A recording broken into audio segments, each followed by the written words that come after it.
Ladies and gentlemen, we are live. We are live on a magnificent Monday night. We are ready to roll here at the Wrestling for Life Network as we kick off a crazy week here in wrestling. We got lots to talk about, lots to get into. We're going to kick it off with WWE RAW tonight. I hope everyone out there is happy, healthy, and safe. Make sure you get in that chat, click all the buttons, hit all the things, be a part of the family, be a part of the show. It's going to be a good one, folks. So strap in, strap on, grab your snacks, grab your feel good, and let's go.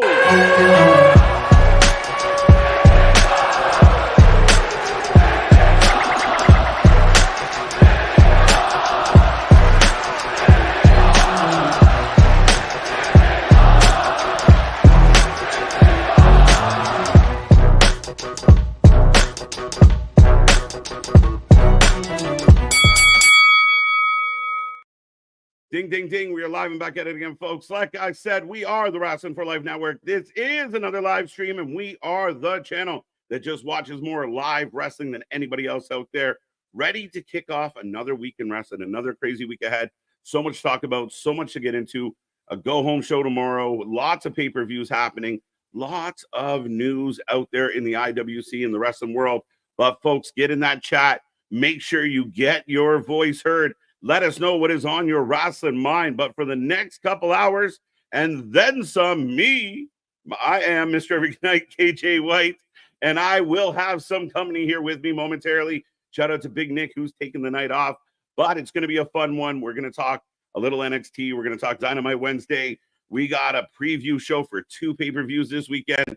We got so much to get into and so much to talk about. The big news, though, I guess, for those out there who are talking about it, buzzing about it, Samantha Irvin has left the company, and rumor is that Lillian Garcia is in the back tonight. Whether that means she's participating in the show or not remains to be seen. But if Samantha's not there, there is a very good chance. But I will say again, I see that chat blown up. Welcome to everybody out there. I hope you're doing well. We got Monday in the books. We're already through one day this week. The weekend gets closer with every minute. But as always, welcome to the Wrestling for Life Network. Welcome to the show. We here at the channel are going to be your live reaction to all the action here tonight. And again, lots to talk about other than Samantha, which I mean, listen, I'll be straight with everybody. I think Samantha was great. I think she did her job phenomenally, but at the end of the day, the show must go on. People come and go all the time. I saw people right away saying, oh, AEW, she's going to join. We don't know. I don't know if that's what her move was going to be. I mean, part of me highly doubts it.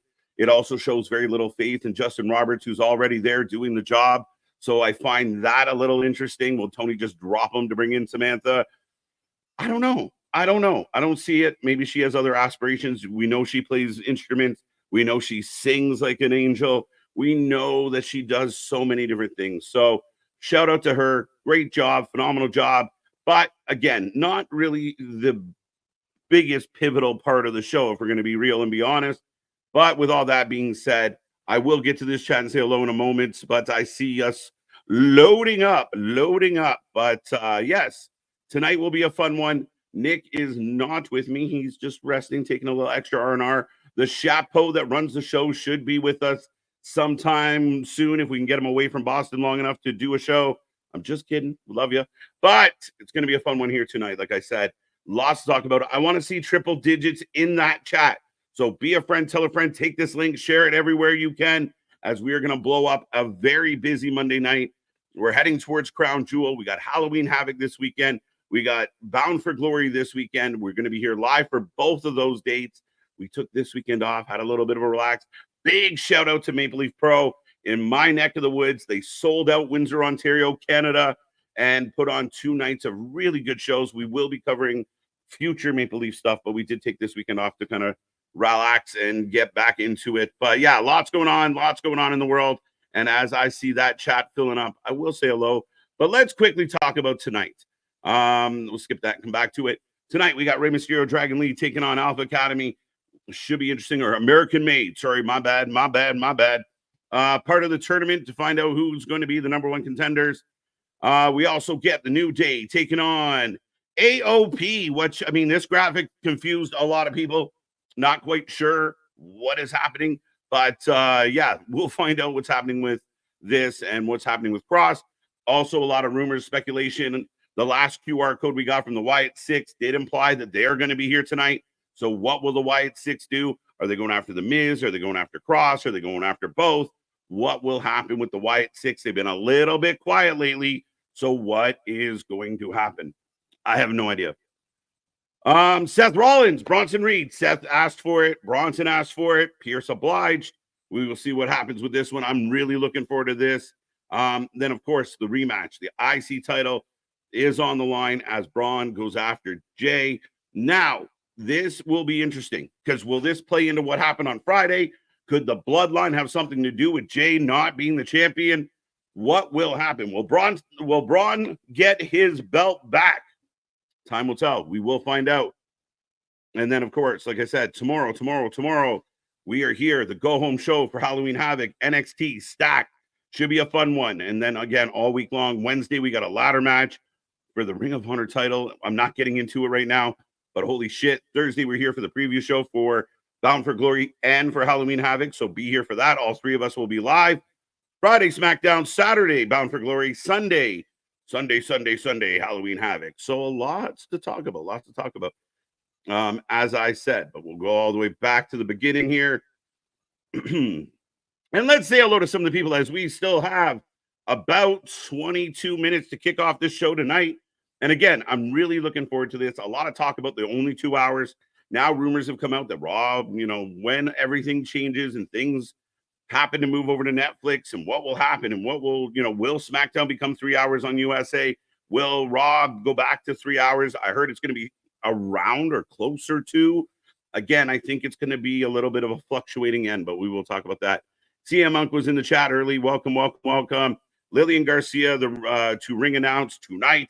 Now, as far as I know, that is not confirmed. Now, it's a good assumption, connecting dots, but Lillian's apparently in the backstage tonight in the absence of Samantha. What's up, Clay Lewis? How you doing? Well, if you can't watch Clay, we are your eyes and ears. We will keep you posted on everything going on the show tonight. We will keep you posted on all the action. So be a friend, tell a friend, be a part of the fun. Steve Money, always a pleasure. Hello, my friends. Meet again. Here we go. But we begin with Monday Night Raw on a Monday night. And again, we get to go home a little bit early. We don't have to stay so late. Damien, welcome. Can't wait to see what's next for the Wyatt Sicks. Here's my question for everyone out there. The Wyatt Sicks, I mean, I was a big advocate. I defended them a lot. But now I'm just kind of waiting. What are they doing? We saw what happened with Chad Gable. I was good with it. Thumbs up. Good introduction. Good, hi, this is who we are. This is how we roll. And then nothing else. And now we get a couple QR codes. So maybe not completely nothing, but where do those QR codes go? And then what? If they're going to feud with The Miz, I don't know if that works. I could be okay with them feuding with Final Testament. Maybe that has some legs, but it could bury one or the other. If they're going to continue this, I think it needs to pick up. I think it's got to become more prominent. We see a lot of the Judgment Day. We see a lot of the, we got to wake this up a little. It's gone a little quiet, a little cold for me. Sam Irving leaving WWE, but she is not going to AEW. Alexis, that, again, my take. I know people kind of like jump on things and connect the dots, and people said, it was the work schedule. They were aware of the work schedule. This is probably something that they discussed well in advance. If you're in a relationship, if you've been in a relationship, there's a good amount of conversation that happens before any major decision. I wonder how much this has to do with just her advancing her career beyond a ring announcer. I don't know if she wants to go to another company and just be a ring announcer.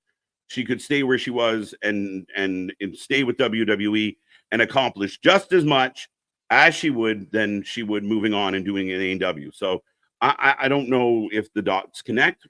I mean, we'll see. Bring back the Fink. What's up, Money? Christian, what's up, everyone? Before the night begins, chat just got something to share with you. Everyone, last time the Yankees were in the World Series, I was having difficulties making friends in college. Well, you're here now. You got some friends, and the Yankees are in the World Series. So there you go. Samantha Irvin has left the WWE. Lillian Garcia returns to take her place. And we don't even know if Lillian's going to be a permanent replacement. There is other options. Maybe Lillian's just a short-term fill. We'll find out. Yes, we ready. Larry's always ready. Larry Mack, good to see you. Odds, welcome back. Mike, welcome back as well. Danisha, always a pleasure. How you doing? How you doing? How you doing? Hope you are well. Wrestling Proud, welcome back. Michael Roos, it might be true. You never know. You never know. Never say never in wrestling, especially in 2024. We've seen a lot of unbelievable things over the last 12 months. Who knows? Who really knows? What's up, Eric? How you doing? Samantha will be missed. I love her. I think she did a great job. She brought an energy to it. She brought an excitement to her job. But it's just the ring announcer. The show will be okay. Like I saw some people, this is a terrible loss. I mean, again, it will be a change, but it's no different than the commentary team changing. Change happens. I mean, we'll be fine. Again, if she was the world champion and she quit, I'd have some concerns. And I don't want to diminish Samantha at all. But let's be honest. Dun, dun. Jason, welcome back. 316. How you doing? How you doing? How did I know that was going to be the comment, the thought? But yes, welcome to Monday Night Raw. It's from Philadelphia. We're the same place where Liv and Dom came together. There you go. The city of brotherly love, the city of nuggy love, apparently as well. Large Nicholas, where art thou? Large Nicholas is taking some R&R. He's got his feet up. He's hopefully relaxing. And hopefully he'll be ready to go tomorrow. What's up, Boston? Yes, like you can see that. I shouldn't, yes, no dude here. But Anthony shall be alongside me very soon. What's up, Wrestling Proud? What's up, KJ in the chat? Mega good to see you. Josh Miles, welcome back. Sup, KJ? You hear Rob Bartlett from the old WWF want to come back to the company. Had not heard that. It'd be very surprising. Again, yeah, I hadn't heard that story yet. I've heard The Undertaker might show up. Yes, so rumor went around. Again, I don't know where the rumor came from. I can't substantiate it at this point. But yes, the rumor is that Undertaker could be at next week's NXT. That'd be cool. Halloween time and all. Could be very cool. We're getting a new announcer. Well, we're going to have to. And I don't know if Lillian's going to be the long-term one. Samantha on Collision is must-see television. ABJ, I don't agree. Honestly, and again, I appreciate her. But if you're just tuning in to see the announcer, the show probably sucks.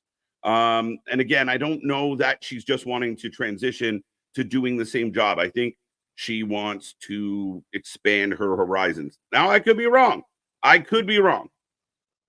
We might simmer down. Yes, there you go. What's up, Josh? Daniel, welcome back. Richard, got you. Christian. You think it's a good idea for WWE and AEW should take a break during the World Series? No.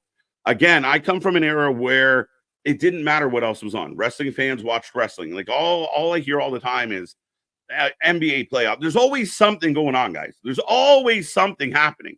So for my money, if you're a wrestling fan, you watch wrestling. We tune into all the wrestling shows, regardless of what's happening in the rest of the world. Yes, we do a Super Bowl party.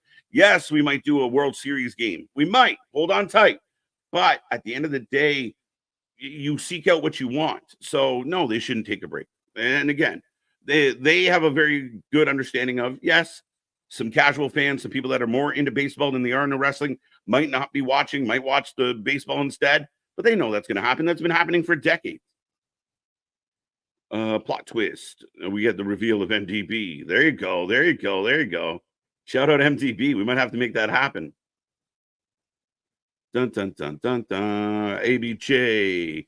AW might as well scrap Rampage. Rumor is Rampage is gone, though, right? So if the rumors are true, no more Rampage sooner than later. Collision, I think they're going to keep it around. I have no idea. Shockwave has been rumored to be either on Tuesdays or Thursdays on Fox, maybe FS1. But we got to wait and find out. After her Transformer. Who knows? What's up, Eric? I think I gotcha. Who else is in this chat here tonight? Gotcha. Steve Chambers. Got a feeling Bloodline going to cost Jay. Now, again, how many of you out there think this? Like, could what happened on Friday, would that encourage Jay to help Roman because now it's not about forgiving Roman. More, it's about getting revenge on the bloodline. Similar to Cody. I don't like you, but I will work with you right now. Could that be the case with Jay? Could the bloodline, because of what Jay did on Friday, get involved here tonight, which pisses Jay off, which makes Jay want to snap back?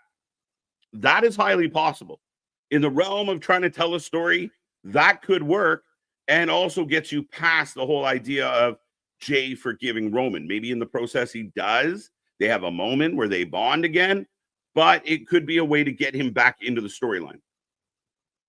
Who else we got? Who else we got? Dale the OG's in the chat. AD from AZ's in the chat. Cherokee George is in the chat. Ravens should beat the Buccaneers. Both teams are good one week, bad the next. Definitely an interesting one tonight on Monday Night Football. 2 games. I started my new job. I clean for FedEx now. It's so fun and easy. There you go. I'm happy for you, wrestling crowd. As long as you're having a good time and you're joining us here tonight, so we appreciate it. But yeah, just put us in your earbuds. Go to Spotify or anywhere you get your podcasts and listen to us while you work. Solo has been spotted backstage tonight. Damien, I've not seen that report yet, but I will take your word for it. Jay retains. It would take something like the bloodline for Jay not to retain. It was such a big deal that he won it. If he just loses it back, it's a tough sell for me. I kind of think you undo some of the good that you did do.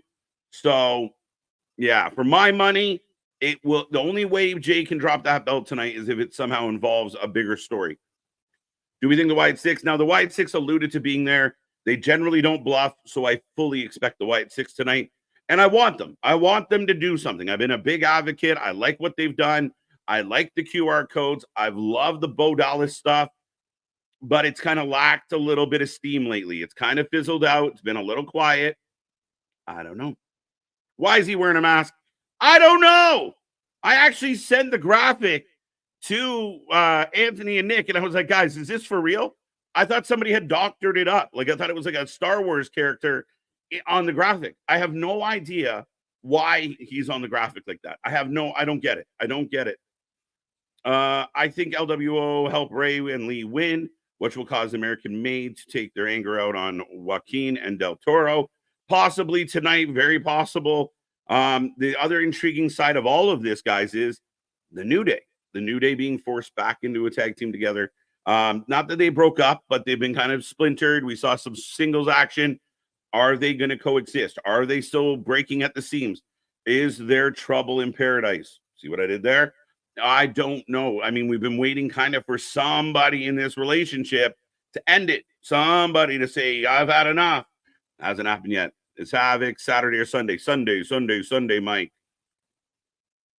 Jay retains, got that one. Wyatt Sicks. What's up, Kevin? How you doing? I got AD. How you doing? Welcome on back, folks, as we are about 10 minutes away from the start of the show. Like I said, I don't expect to be here all night long, all alone. Well, I shall have some company, but I hope everyone out there is happy to keep me company. In the meantime, we are looking forward to Raw tonight. Remember, only 2 hours and lots kind of announced for tonight.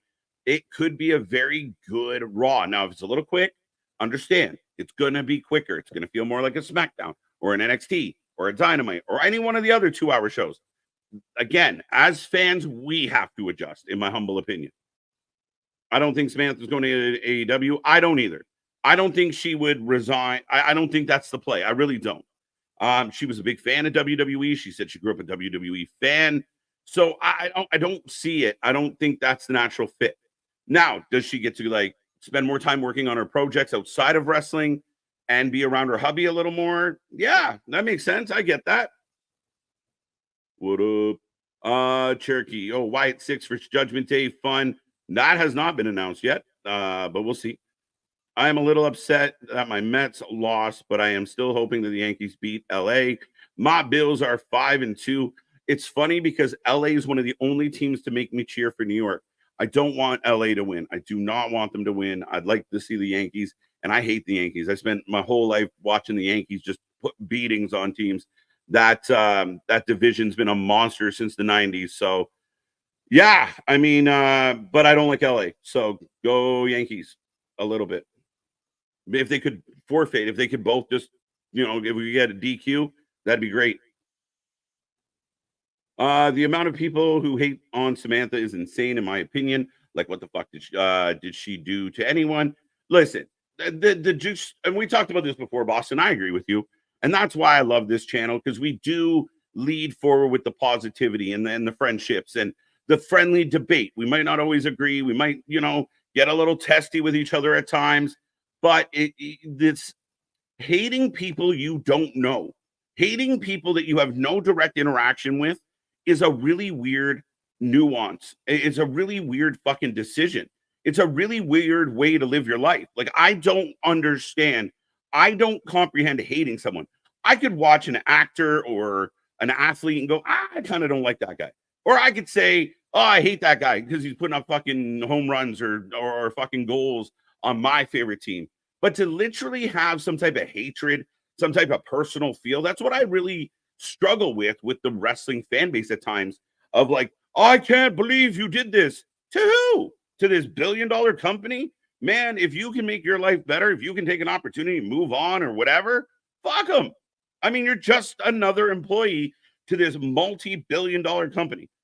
Why does anyone have an opinion? And especially people that haven't accomplished anything in their fucking life. That's the thing that blows my mind. What are we doing? Like, where does this visceral hate come from? I don't understand it. I don't get it. I don't grasp it. I don't know why they're doing it. But hey, I mean, that's the internet for you. That's the anonymity. People like to fuck around on the internet. And again, I think if you had to do an IQ test to get a Twitter account or an IQ test to get an Instagram account, the world would be a lot safer, better, and more healthy. It's a little disappointing, but I just don't get it. She did nothing. She showed up and did her job. And again, realistically, I mean, we talk about Fink, or we talk about Justin Roberts, we talk about some of the old school guys, but they were never like, oh my God, if Fink's not in the company, what a huge loss for the WWF. Now the show went on. Like, it's an announcer.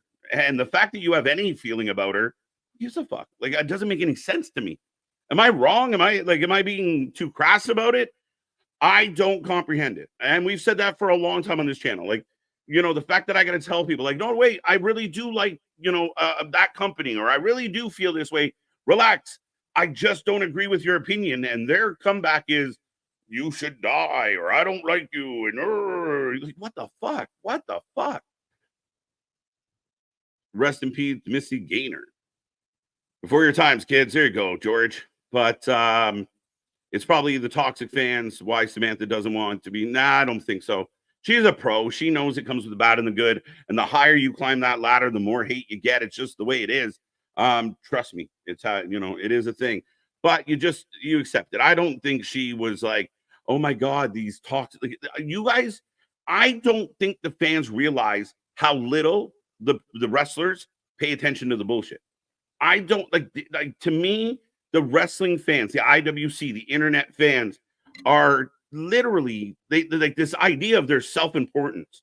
Do you know how many DMs or tweets or whatever's never get seen, never get noticed? They're busy, they're pros, they're living a way better life. What the fuck do you want? What do you expect? But without further ado, speaking of important people and people that can make or break a show, we have company. I told you I wasn't doing this alone tonight, but without further ado, we got the show that runs the show, Mr. Anthony. What is up? What is up? How you doing on a Monday? Doing pretty good. Doing pretty good. There you go. There you go. Welcome, welcome, welcome. Thank you for joining us this eve. Yeah, no problem. No problem. So what is your take? We talked about it a little bit today, just kind of shared it back and forth, but Samantha stepping out, a lot of people talking about it. A lot of people make it sound like the company's crumbling because the announcers. But yeah. I mean, she's a ring announcer, right? Like, yeah, I don't feel like it's like a big deal, right? She was great at what she does, like what she did. She made ring announcing a step better, right? With the way she announced people like Chelsea Green and absolutely. And then like Tiffany Stratton. Nobody really talks about how she introduces Tiffany Stratton, but she puts a little emphasis on that too. And she's a great singer, right? But I mean, at the end of the day, she's a ring announcer, just like Tony Chimolef and Dustin Roberts Roberts and Lillian Garcia at a time when she left as well. I mean, it didn't change the game. The show moved on, right? Right. You know, I don't think it's a big loss. I don't think it's make or break. Like at the end of the day, she's a ring announcer. So yeah.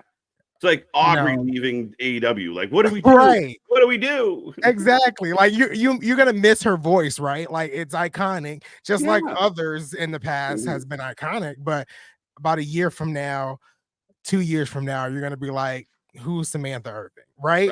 You know, so yeah, I don't think it's a big deal. Right. Z-Man's in the house.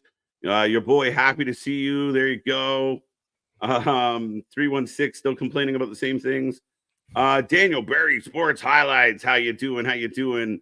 Wrestling Pro giving you some hellos. What's up? Keyshawn, Tony Chimmel replaced Fink.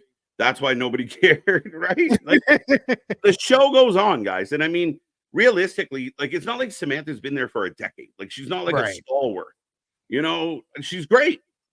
But exactly. I think, you know, each ring announcer brings their different type of flair, and you remember them because of that flair. Like with Tony Chimmel, I remember every time he announces Edge, he has that high pitched superstar. Like I thought that was cool. With Lillian Garcia, I mean, for a man, she never ages. Like she's always the same. She looks the same, right? So you remember certain things about certain announcers, but at the end of the day, the show still goes on.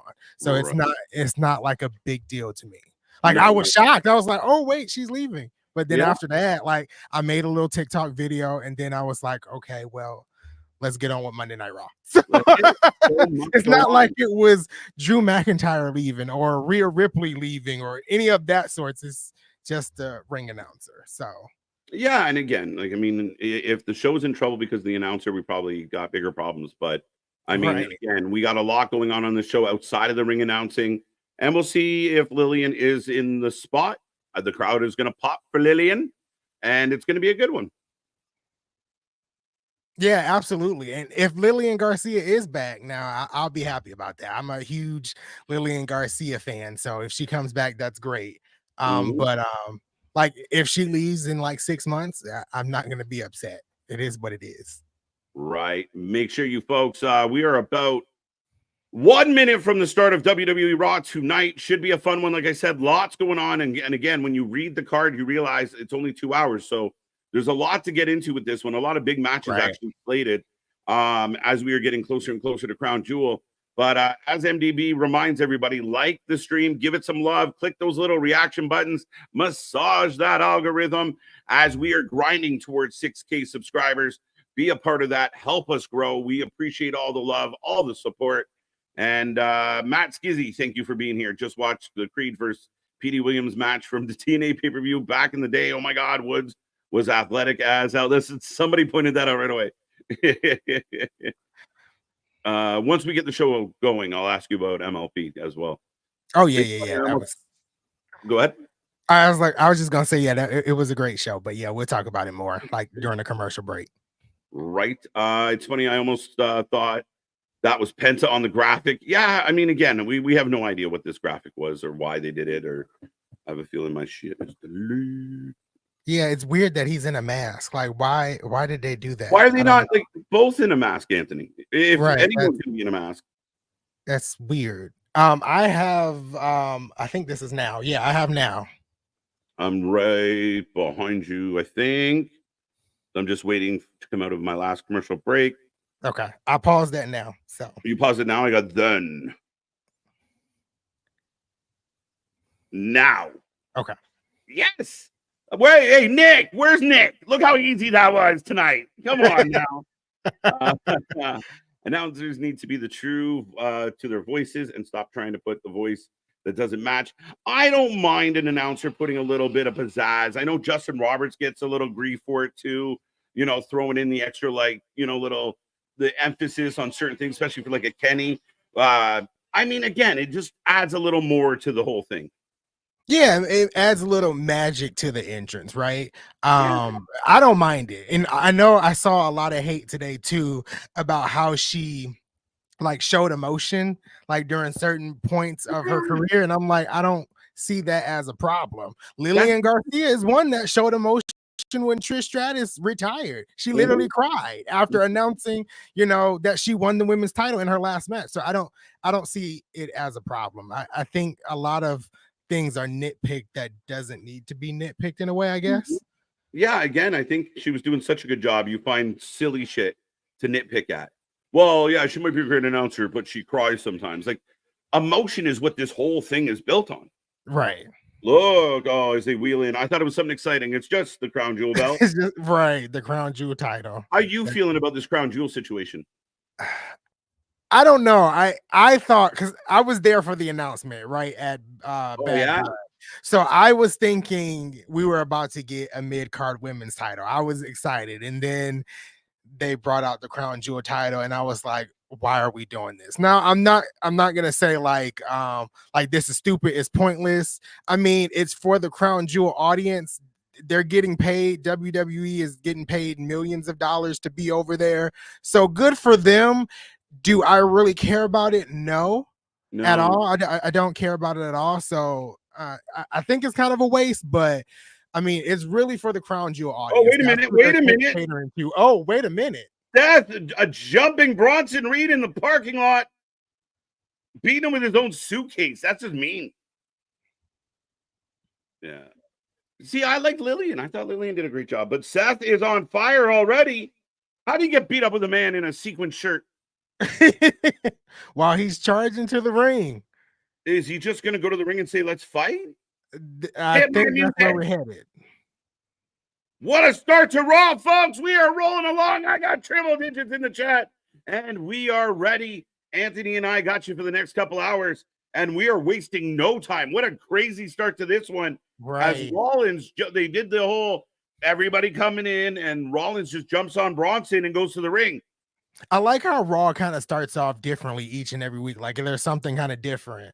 But yeah, just like you said, Seth Rollins is calling out Bronson. ABC.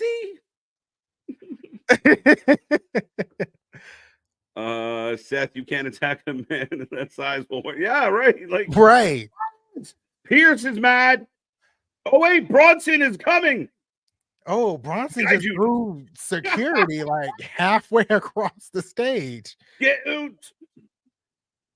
All right, folks, we're not wasting any time. And for the fans that's out there going, this feels a little rushed. Shut up.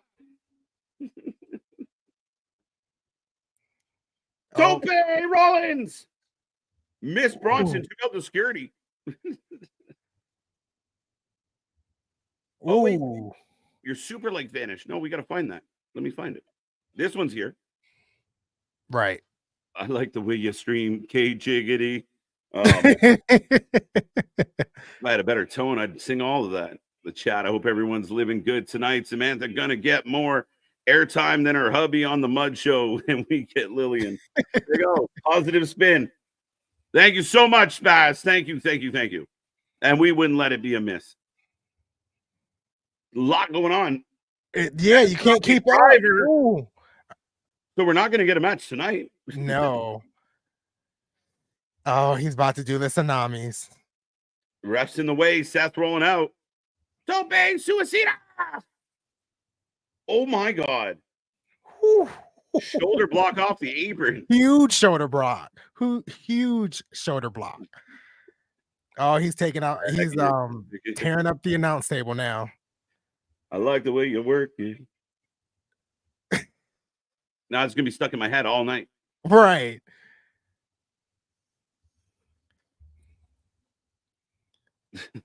That's funny. Why do they don't even try to pull him down? It's a waste of time. Why the security guard is just jumping on his back? And he's gonna carry him to a tsunami. No. Oh no, he threw him off his shoulders. Okay, because I was about to say. Tsunami through a table. Oh my God. Oh, Seth moved. But debris taking people out. Did you see the sides of that table just leave? Yeah, it said, you know what? We're not gonna be here. They like parted like the Red Sea. Like, nope, we're not doing this. Holy shit. What a start to Raw, folks. I've never seen it. It exploded like a Kinder toy. Just I need to see a replay. I got to see it again. yeah. Tsunami on the table. That's a big man coming down with force. How did he just get up like he didn't just go through a table? Look at the pieces of it. As the crowd starts singing, weekly table spot. Good shout. You're kind of right. I ain't hating on it though. It's too good. We didn't even get through the first segment, my bud. No, like we couldn't even fully get through the intro. As Pierce continues to have trouble handling this show. But look, here's the replay. Watch the parts of this table. Goodbye. We don't want no part of this. That's what the table said. No parts of this. Oh my Lord. Boink. That exploded. Fun way to start the show. A great way to start it off. As now Wade and Joe just stuck standing there. Exactly. 7 minutes into Raw, and it's already crazy. And now we go to a replay from last week with Lash Legend, Jakara, Bianca, and Jade. I think we're setting up the match for tomorrow, right? Right. Is there a match tomorrow? I think so. Is it Damage Control versus Lash and Jakara tomorrow?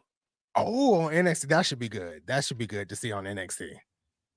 Not the Prime. Meanwhile, we're facts. I really want them to just move Jakara and Lash Legend up. Like, just leave them up. Yeah, I agree with you, man. They look so ready. Like like just their poise, their charisma. They seem like just leave us here. We're good. We're good. Right. You don't have to go play around with the Barbie dolls in NXT. We're good. We're good. Just leave us up here. Oh, Liv and Raquel. Oh. Liv's not the biggest of ladies. Looks like a giant right now. Yeah, she might have, what is it called? Pumps on? I think that's what it's called. I don't know. Platforms. Yeah, she looks just as tall as Raquel.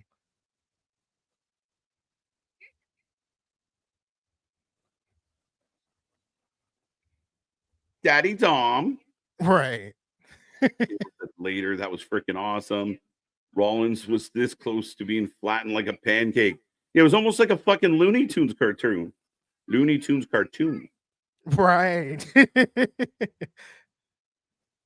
Spaz, I'm gonna come back to the super chat. In the first commercial break, I do want to talk about it. From what I saw, it was outstanding. And again, it was very interesting little details that I didn't expect of, like the kind of the friendliness between MLP and AEW and that kind of thing. Like that was interesting. Yeah, and even TNA a little bit after what happened. Like it was a lot of friendly banter there. So I like that. Ooh. I didn't know we were still in this segment. Yo, we gonna get Damage Control versus Raquel and Liv, or just Raquel? I think it might just be Raquel. I don't know.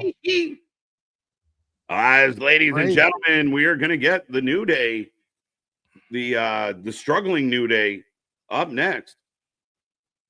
Yeah, I don't know what we're doing with the New Day. Like, I kind of just want them to go ahead and push the envelope of breaking them up. Just do it. Like, we've been teasing it for like 3 or 4 months now. Just let's get to the point. Right. That table was from Temu. That's funny.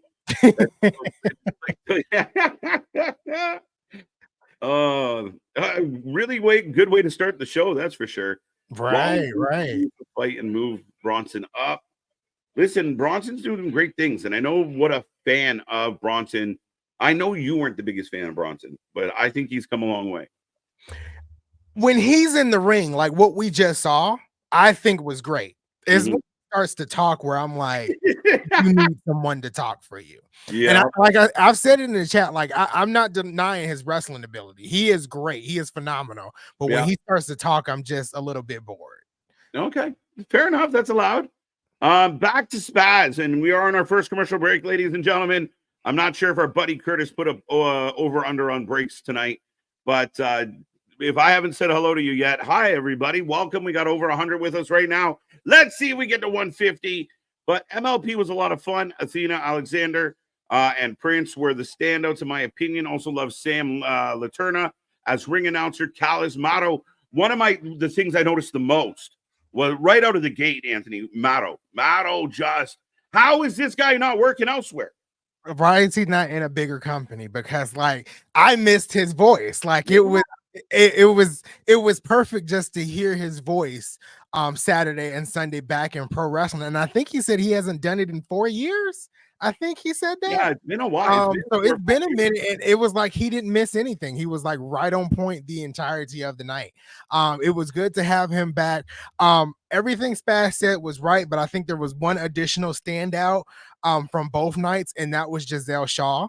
The first night she went toe-to-toe with Mia Yamashita and a phenomenal match, and then the next night she went toe-to-toe with Athena, and I think that match was like 20-ish 25 minutes, and they killed it. So I think that out of everybody, he said Giselle Shaw has to be added into that group as well. Yeah, I mean, I thought Giselle was good. Athena, I mean, again, if you haven't seen Athena because she's been hiding behind a paywall, like she has so much more swag, so much more confidence. Even during just announcing her, she's got this, like, I hate to use it, but this aura about her where she's kind of got her shit together.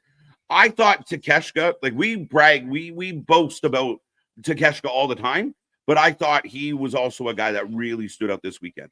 Look, so big, so strong. You're like, this guy, why is this guy not at the top of your AEW card? Like, I don't understand how you guys are missing. Like, him and Josh was outstanding.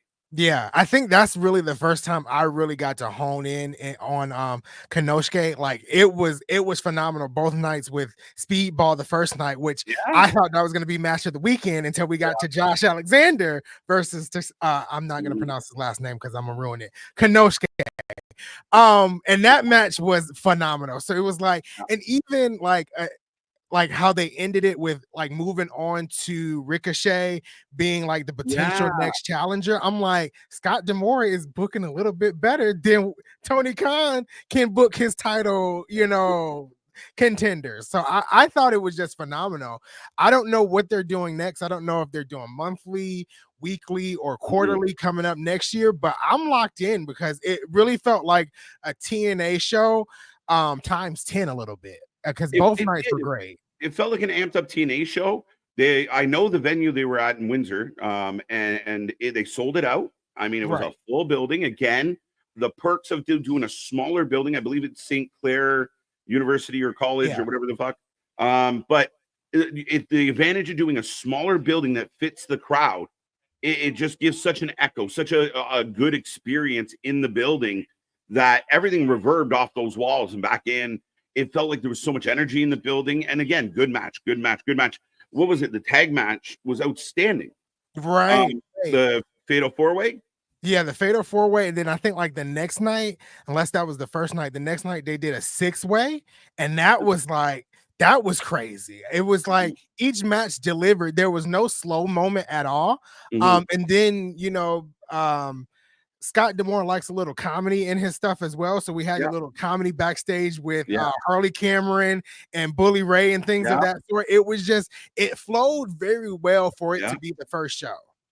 Yo, QT looked like he'd been putting in work in the gym, man. He looked they said better. He won a bodybuilding contest recently. Yeah, man. Yeah, so he's been putting in work.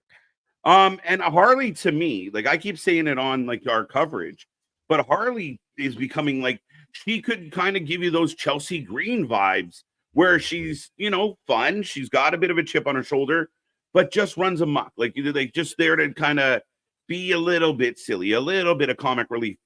But there's something there with Harley. Absolutely something there with Harley. And that was really the first time I've seen Harley before. So her comedic timing was fairly good come Sunday night. So I enjoyed it. Really good show. No, again, folks, for those who know, MLP kicked off, run by Scott D'Amore. Don Callis was on commentary with Mauro Ronaldo, and a whole bunch of people as we were getting a package coming out of commercial for the IC title. But our intention will be to cover future events. This weekend didn't work out, but we definitely might even be present for one of them. because they like to be in my neck of the woods. Yeah, Like, absolutely. Scott, We'll is be covering their Scott from future. Windsor? I I think. think so. Yeah. Yeah. Like friends with the mayor and shit. Samantha leaving AEW.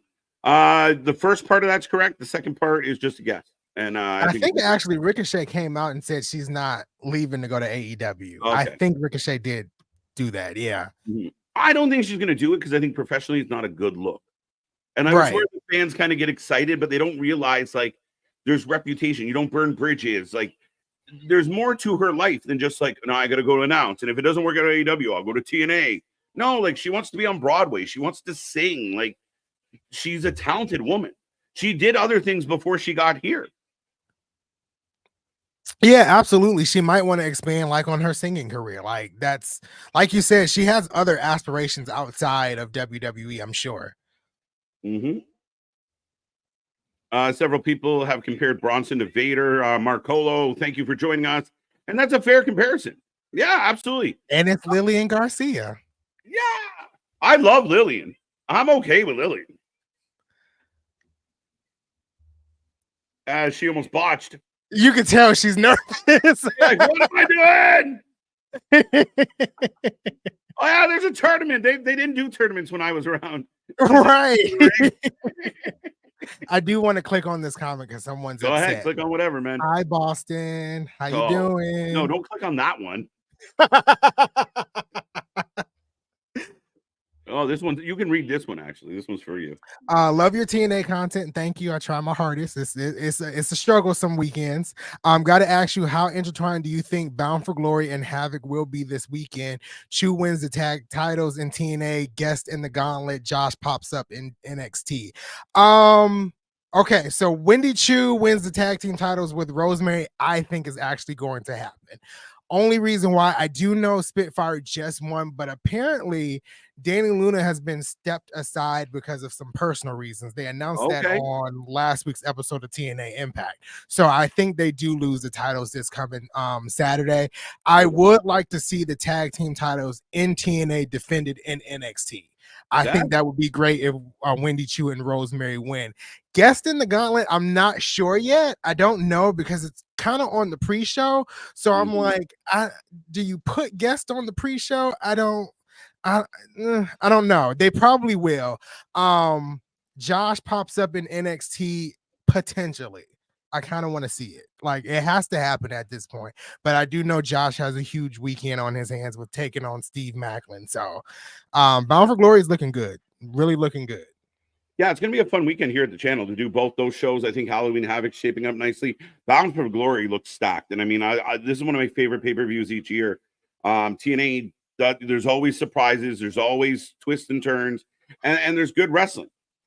Absolutely. And I called it too. I was like, the main card is going to have eight matches. And literally the main card has 8 matches outside of the gauntlet match, which is on the pre-show. So I think it's perfectly stacked. I think it's built perfectly as well, with the exception of some. But other than that, like the card is really stacked. They're going to go hard this weekend, I'm pretty sure.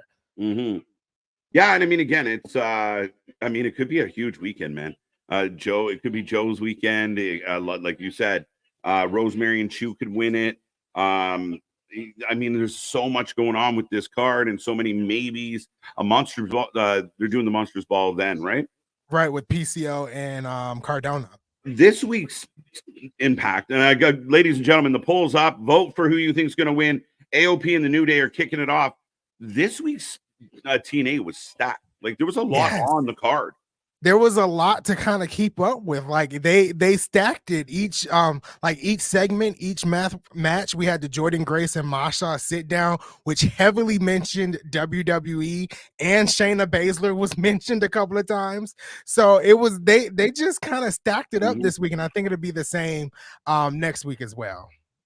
Double axe handle coming off the top. One last quick question. How the hell did Kazarian end up being the special guest referee? Where did that come from? I don't know. It just came out of nowhere. He sat at ringside, and then the next thing you know, it was like, I'm the special guest referee.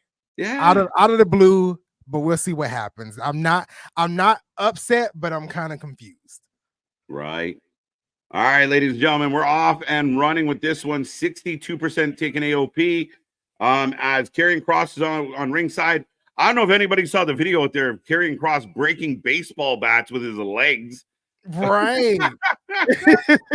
Chris Van Fleet. Miz is at ringside, by the way.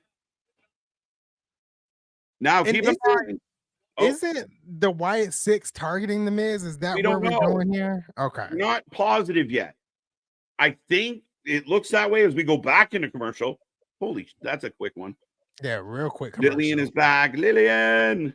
We got lovely Lillian Garcia. See, people are fine. Oh, Lillian. Right. Who thinks Lillian Garcia deserves to be in the WWE Hall of Fame? I do. It's like a kid at a candy store. Ring now. I'm now what? I'm a kid now.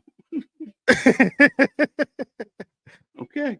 Oh, I guess you're talking about me talking about TNA. Yeah, when I talk about TNA, I feel like a little kid. Yes. Mm-hmm. Well, and I mean, again, we were going back to Maple Leaf. It was kind of, they had that vibe to it. And again, Scott can book.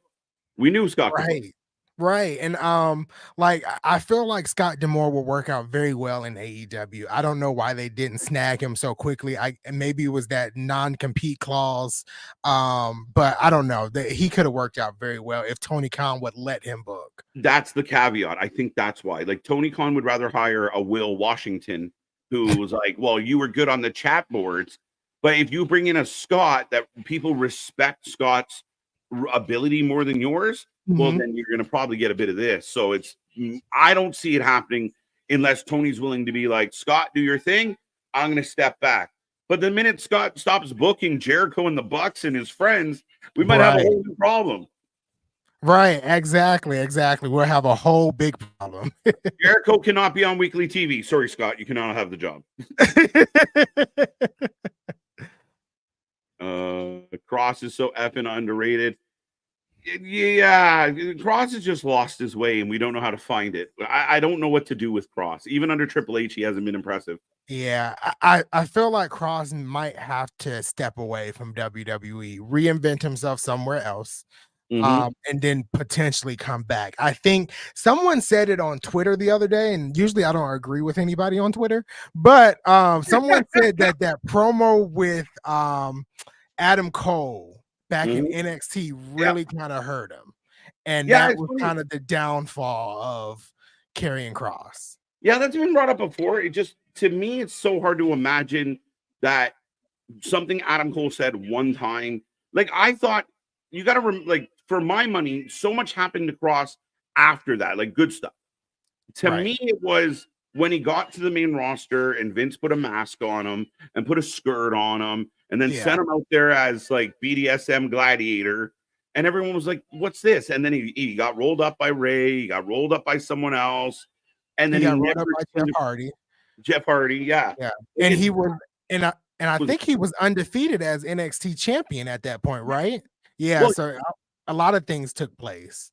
Well, that's the thing. He was so dominant in NXT, like wasted Samoa Joe, wasted Ciampa. Like he just murdered guys. And then we lost him. Right, yeah. And then after that, it just kind of didn't go anywhere. He came back and I thought they were going to do something really nice with him. I was there again when he came back in Greenville, South Carolina. But like he had a stare down with Roman Reigns, and it seems like we were going to head to Roman Reigns and him, and then that stopped, and then the thing with Drew McIntyre stopped, and really he hasn't picked up anything since. So I don't know. Yeah, no, it's been really interesting in that regard. Like, but I mean, I think the guy's talented. I just don't know how, for whatever reason, like, and I don't know if the Final Testament is doing it. Right. Yeah, I don't, and they take so many losses, and it's like, if we're gonna build this team up, I think we need to get a few wins under the belt to kind of establish them as a tag team, as a staple. Right. Oh, we get the hot tag to Kofi coming off. I think that's Akam, the one in the hood, usually. Yeah, I think so. New problem if D'Amore books high ratings. I think there's a different sentence meant to come up that way. KJ, do you think the reason they don't book Scarlett to actually wrestle, even if an extra in a battle royal or something. Do you think there's a reason? I think because she's more of a valet. I don't know. I know she can wrestle a little bit. I don't know how extensive she can go though. Agreed. Yeah, I've seen her wrestle a couple of times, but they're always kind of like short matches. Yeah. I hear that she wrestled fairly often in TNA. Mhm. I haven't went back that far and watched just yet. So when I get to that point, maybe I'll let y'all know. Right. Main event girl, how you doing? How you doing? Welcome back. At this point, I'm all for an all female NXT PLE. I'm all for an all female PLE, not specific to NXT, but like there's more than enough women to do another all women PLE, no problem. Yeah, I'm ready for Evolution too. Yeah. I actually want is that R-Truth? Yeah, R-Truth! that's R-Truth. Yes. Oh, Carrion's grabbing Truth. Super kick It to is Carrion. break it down.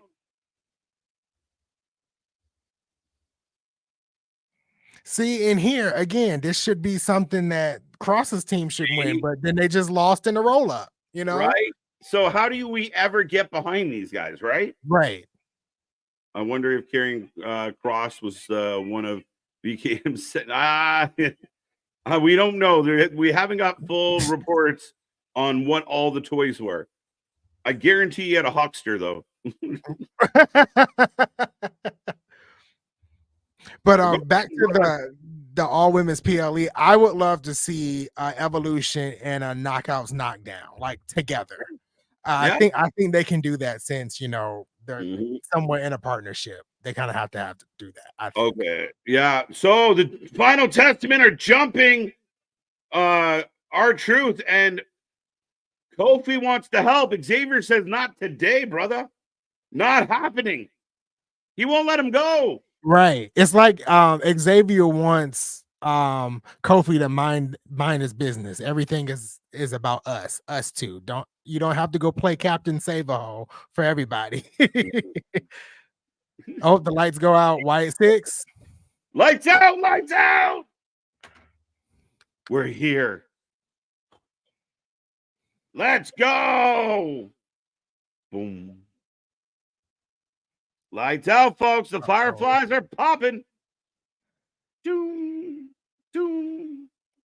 They're here. Nikki's crazy.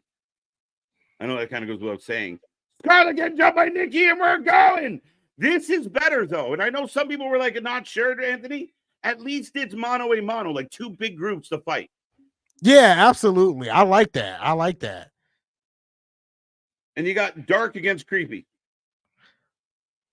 This is a prime example of why you don't listen to the IWC, because people have been saying the Wyatt Sicks is dying and things of that sort, and you got the crowd all on their feet, chanting "Holy S." So, I wasn't into the QR codes again, but I was excited to see what the Wyatt Sicks does. Uh-oh. They just power bombed Dexter into AOP. We almost got the barricade spot. Right. The weekly barricade spot. Now we got another brawl happening here tonight. So that's crazy. No, I said it. I mean, I feel like they've gone a little bit cold and like we're kind of waiting for what's next. Ooh, Uncle Howdy. Uh-oh. And the crowd's with them. No way. El-Ring saves the Miz. Right. Weird. El-Ring. He's done. Retired. Get rid of him. Bo Dallas taking out El-Ring.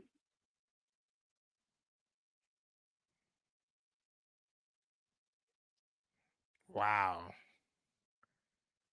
Oh my God, he's Captain Old Man. The best part is Miz let him take the bullet. Miz was like, all right. Miz ran away like a coward. Who's the baby face? Well, I would argue that the one that the fans are all cheering for would be the baby face. Right, because we all know Karrion Kross's group is not doing anything. So, they're not even heels. They're just there. Not a fan of the Clown Show. I like it. To me, it's got Purge vibes. It's got the Stranger vibes. They just need some consistency. They need to build up and be involved in stuff. Like you could have taken two of the members, whether it's Redwood and Gacy or Dexter and Gacy, and threw them in this tournament, but they're not quite seemingly ready yet. I want more for them to have a better opinion. I like a little horror in my wrestling. Like I like the Wyatt Sicks, and in TNA they had Decay at one point, and in AEW they had the Dark Order, which seemed dark and scary, and it's not much of anything now. But I like a little horror elements in my wrestling. I think it's pretty cool.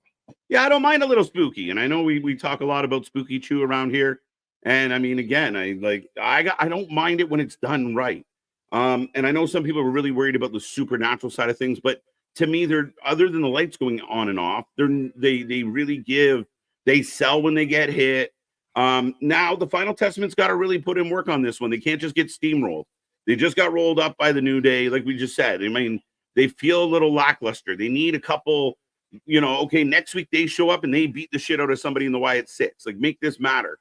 Yeah, absolutely. They got to make that group matter. And I feel like they haven't won anything really in their entire run. I know they lost that WrestleMania with Bobby Lashley and the Street Profits. I don't remember them actually winning. So how are we going to care about this group where no effort is, kind of put into it? Yeah, I think there might be enough intrigue into this. And as we heard, like the crowd popped. Holy shit. The minute the lights went out, everybody in the building screaming. I mean, it's not everyone's cup of tea, but the ear test always is number one for me. If the crowd's into it, then you can't really do. All right, well, you're gonna keep booking them as long as you're cheering. Right, absolutely, yeah. Spaz, thank you for the $5 super chat. There's a lot to unfold and a whole lot of unfriendly algorithm comments. But we're gonna move on. But thank you so much. Spooky sells. It does. I mean, Taker made a 30-year career out of it. I'm not absolutely. They're the same. Malachi Black, by the way, gets advertised. The House of Black will be in action on Dynamite. Why? It's almost Halloween. That's true. Just like Abaddon, I think it is. Abaddon, she comes around for Halloween. Oh, it's so funny. This match was just a set up Wyatt match. Yes, this was an angle. Predictable Wyatt win and Final Testament need to be released. I don't know if I'd go that far, but maybe Wyatt beat them and a bunch of them or part of them go down to NXT and start over, or maybe Karrion goes to TNA and works there for a while. Finds his groove. Different, yeah. Boogeyman, I'm coming to get you.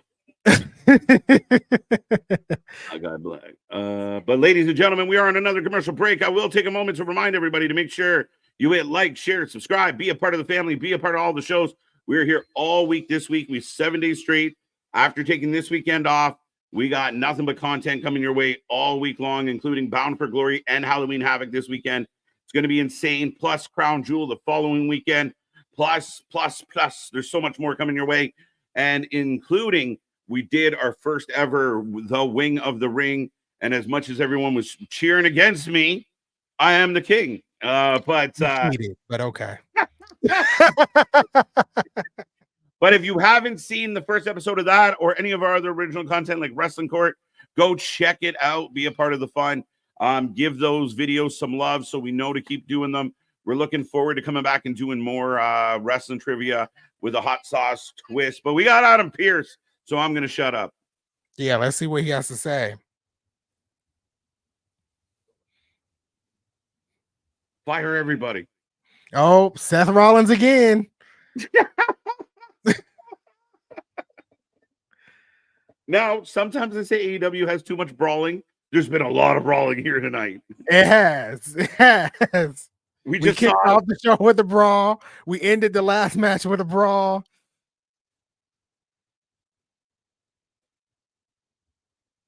I love it, though. These two really Adam, what do you have to say?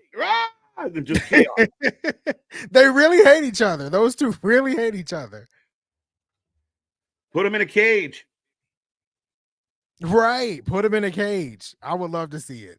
I'm surprised by this, honestly. ABJ, there you go. Gangrel. Yeah, the Brood was awesome once upon a time. As we go back to what just happened, but huge pop. And I think Nikki's my favorite. Yeah, she's just perfect at what she does. She legitimately would give me, like, if the lights came on and Nikki was on the top turnbuckle looking at me like that, I'd shit my pants. Like, are you kidding me? She looks fucking crazy. Hi, trying to get under the bed. She's gonna kill me. She's like one of those things you see in the corner of those horror movies, like when you turn off the lights and she pops up in the corner. Yeah. Woods very heelish, guys. Woods would not let Xavier help out. Yeah, not at all. He's not having it. I can't wait till we get to the actual turn. I think the payoff will be nice though when it happens. Yeah, I think so. And I mean, out of like Big E, Xavier, and Kofi, really, Xavier's the only one that's never really had a substantial singles run of any kind. That is true. Give the man a little bit of love. Yeah. I think War Raiders win this tournament. They gotta be. They gotta be the favorite. I couldn't imagine them not winning, to be honest. I didn't realize that there was 2 tournaments going on at the same time for the There's always tournaments. So, but yeah, I think the War Raiders have to win, just like Motor City will win, on Friday, hopefully. Mm-hmm. Yo, this little throwback is actually making me a little nervous. So they're going back to Friday where Jey Uso showed up. Now, a lot of talk about could the bloodline have an impact on Raw tonight? I think so. When they start doing callbacks like this, I start getting a little nervous. My spidey sense starts tingling a little. Get a little worried for Jay a little bit. Spooky Chew versus Nikki Cross. I'm in. Yeah, I'll pay money to see that, honestly. Right.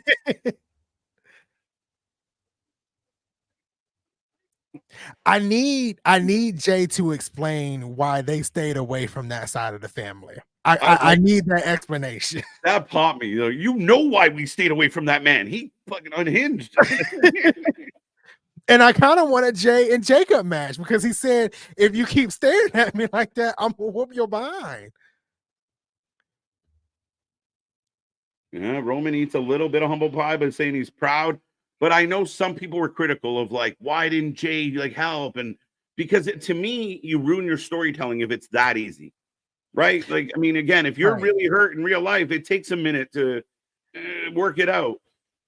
Absolutely. No, I think I said it over the summer that they kind of have to build to that makeup between the 3 of them. Mm-hmm.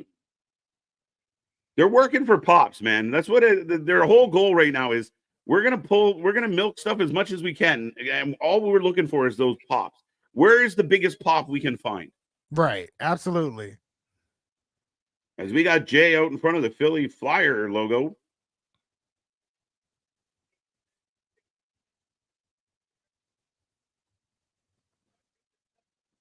He's claiming that he's still going to retain. As he should. Yeah.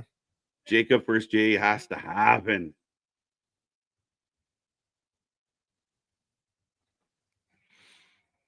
Man, it's gonna be crazy though if he loses. I can't wait to see the IWC just have a meltdown on Twitter tonight. Or they give him the belt. They're burying Jey Uso. He only had it for 3 weeks or whatever the case may be. Right, the bloodline will interfere.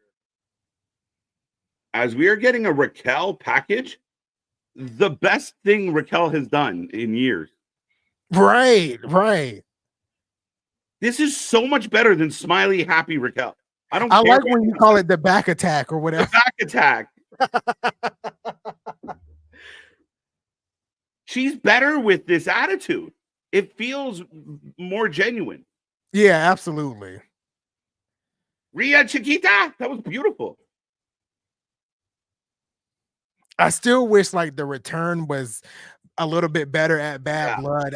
I think a lot of things happened which made it bad, but I'm glad she is bad. Yeah, it's funny because I kind of like I thought, okay, no, that was kind of how it was supposed to go. It just kind of went weird.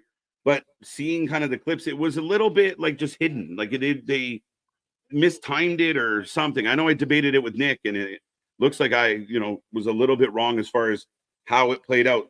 Stop carrying this belt around. I don't give a shit. Right.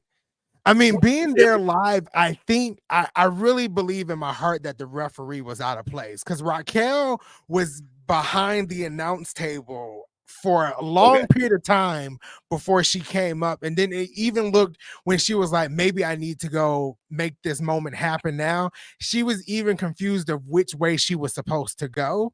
And I think it was all the placement on the referee. I think the end goal was for the referee to pull Rhea away from Dom. Rhea goes back into the ring and continues her match with Liv. While the referee is helping the security get Dom down, Rhea was supposed to, not Rhea, but Raquel was supposed to come out, attack Rhea Ripley, pull Liv for the win. The referee turns around and then sees that Liv is there for the pin. I think that was really what was supposed to happen. And I don't want to blame the referee, but I feel like the referee was out of place from being there live. Right. For me personally, no matter what the relationship with my brother, my blood, if he was getting fucked up, best believe I'd be helping him. Yeah, but again, I mean, things run deep, and they're only cousins. and to piggyback on that, it was Roman who technically got beat up on Friday, right? Right. At the end of the show, I do know they did drag Jimmy out, but the real attack was on Roman. So I get your point, Boston. But he got issues with Roman, not with not with Jimmy. Seems like Jimmy and Jay are kind of on the same page there. Right. And again, I mean, it's hard to say, but I mean, some families have deep issues. It ain't so slam dunk. Yeah, sometimes it's like that. Anthony, you see Zaya Brookside teasing a tag team with Brittany Reese. With Brindley Reese, yeah, I did kind of see that this past week. I don't know where we're gonna go here. I know they need to build up that Knockouts tag team division. So if their way of building is using NXT talent, I think it's perfect. I think it's a perfect way to showcase both women's tag divisions. Hear me out. Old school Survivor Series match: Jay Waller Woods MCMG versus Jacob Theory. A lot would have to kind of play out for that, but I get it. Jacob Jay makes sense. Waller Theory might make sense at some point. Kofi Woods would make sense. DIY MCMG DIY on Friday. I'm really looking forward to. Oh yeah, I didn't even really realize that's gonna be a dream match for me. I felt like it was, and when they announced it, I was like, this is kind of a dream match. So I'm really looking forward to that on Friday. Absolutely. Yeah, no, I agree about the belts. I said this on Friday. Like, even these, like, on Friday, there'll be a face-to-face between Cody and Gunther. And I'm like, okay, great. Right. 2 hours goes fast. Yeah, we're already clipping along, folks. Spanish Raquel. No, it's Spanish Raquel. DIY going heel. They got a little heelish. We are. I hate it so much. That entrance is so bad. It is so bad. Yeah, and MCMG kind of got, the generic. God. They got to come up with that was terrible. Right. And I saw some people online trying to justify it, and I'm like, we can't justify terrible. That was completely terrible. Now, the presentation, the fireworks, the pyro, all of that was great. But the actual music, even when they had the gunshots going, I thought that was cool. But the actual music was terrible. Well, yeah, and again, and like they have this really cool visual with the pyro, and then the music didn't really match how cool everything else was. Right. like, come on, guys, send the guys making the music the video. Like, do they see the video so they can go, oh, okay? Like, there could have been so much more to their song. Right. Nope. And they could have even did some type of like reimagined version of their TNA theme or something. They just pulled out the generic rock music and say, here you go, this is for you. Boston, just accept that you're wrong and let's move on. I'll see you on Friday, bro. Come on now, it's okay. You're not right this time. I also saw that I think it was MDB said something about like he's very close with his cousins and they're like brothers. I'm not close with my cousins. My brothers actually talk about our cousins on a very negative basis a lot. So each family is different. I got one cousin that might be going to jail soon. So I don't know. It's crazy. Right. But yeah, I'm not really close to my extended family like that. Yeah. I mean, again, but also in the realm of telling a story, there's a lot that happened. If your brother beat the shit out of you for 2 years and ran you off and made you quit the wrestling, you might not be so quick to help them all out. So again, it all depends. But we got Lash and Jakara at ringside coming out of commercial break, folks. Acting extremely heelish in their interview on Friday. Yeah, they definitely had a little more of a chip on their shoulder as far as DIY goes. And again, MCMG will, they're pushing them as a big babyface debut. Yeah, DIY might have to go a little edgier. Yeah, absolutely. So it looks like we're getting Damage Control versus Liv Morgan and Raquel. I know 360 is happy in the chat right now. Yeah, this shall be interesting. 316 is like, I can't wait for Rhea to show up and fuck this one up. I agree. DIY has been a little bit funky.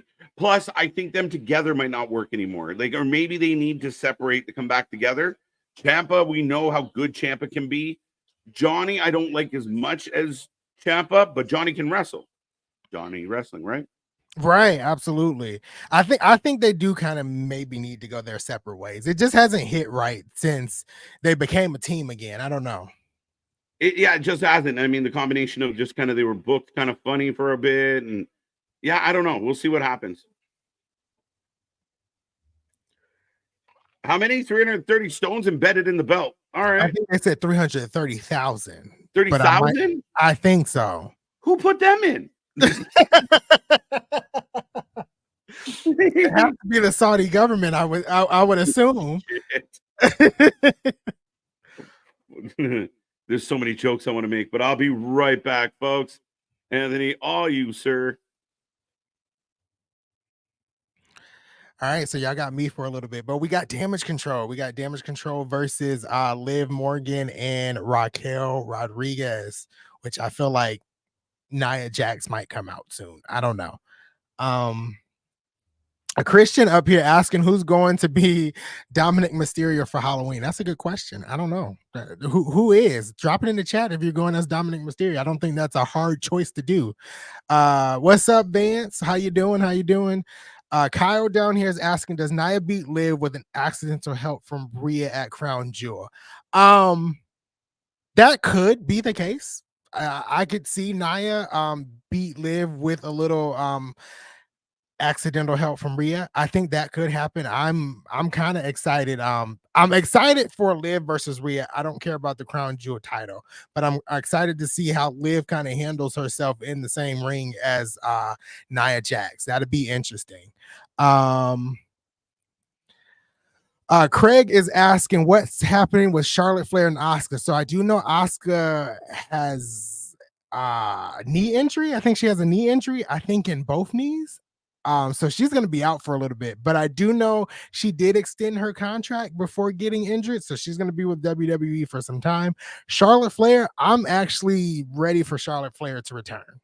Like, I've been ready. It needs to happen very, very soon. Like, and when I mean very, very soon, I'm like in the next couple of months, maybe Royal Rumble. That'd be what, beginning of February. But yeah, I'm ready for Charlotte to return. Oh, MDB, shut up. I don't need knee pads. So we got a double team with Raquel. Looks like Raquel is actually trying to double suplex Damage Control, which is crazy. Look at the power of Raquel. Crazy. But yeah, I think Charlotte will be back very, very soon. I'm ready for Charlotte to return back to the WWE. I think it's gonna be great when she does. Trying to see here, go through the chat. Dale says he's got Liv winning. So who you got winning this match? Do you got Liv and Raquel winning or Damage Control? I have Liv and Raquel winning. I think they're going to win tonight. Kind of excited for them to win. What's going on with Keith Lee? I think Keith Lee is sick. I think he's working through some sickness. Not entirely sure. But yeah, I think that's what's going on with Keith Lee right now. Don't quote me on that, but I think that's what's going on with Keith Lee. That's why we haven't seen him around lately. Anyone excited to see Jade versus Raquel? I'm excited to see Jade in a singles match whenever that happens. I feel like her first singles match might be against Bianca, but I'm excited to see Bianca and Jade eventually no longer be a tag team.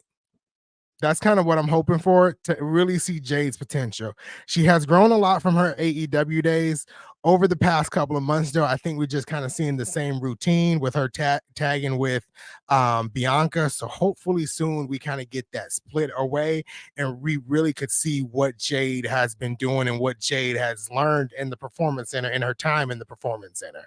So yeah, I want to see Jade in singles action, and I actually want to see Bianca hopefully back in the main women's title picture very, very soon. What is your favorite B pay-per-view? I don't know. I think Money in the Bank has really became like their fifth main pay-per-view. I've always been a fan of Money in the Bank. I don't want to see the Money in the Bank match go back to WrestleMania. But outside of that, I don't know. Backlash is really just WrestleMania rematches. I'm gonna just say Money in the Bank, even though it's not an official fifth main pay-per-view. I really like Money in the Bank, and it's really become one of my favorite pay-per-views behind the Royal Rumble. I'm gonna just answer that with Money in the Bank. Damien says he's not excited to see Charlotte back in the title picture. To each his own, Damien. To each its own. I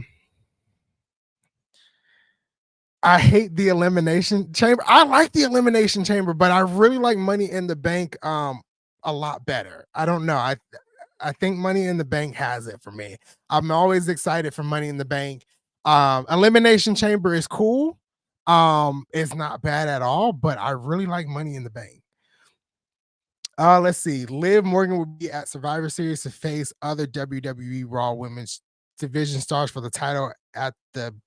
I think you're trying to say that we might have like Raw versus SmackDown at Survivor Series. Not sure if that's happening. I don't even know what we're doing with the War Games, with the women's War Games match.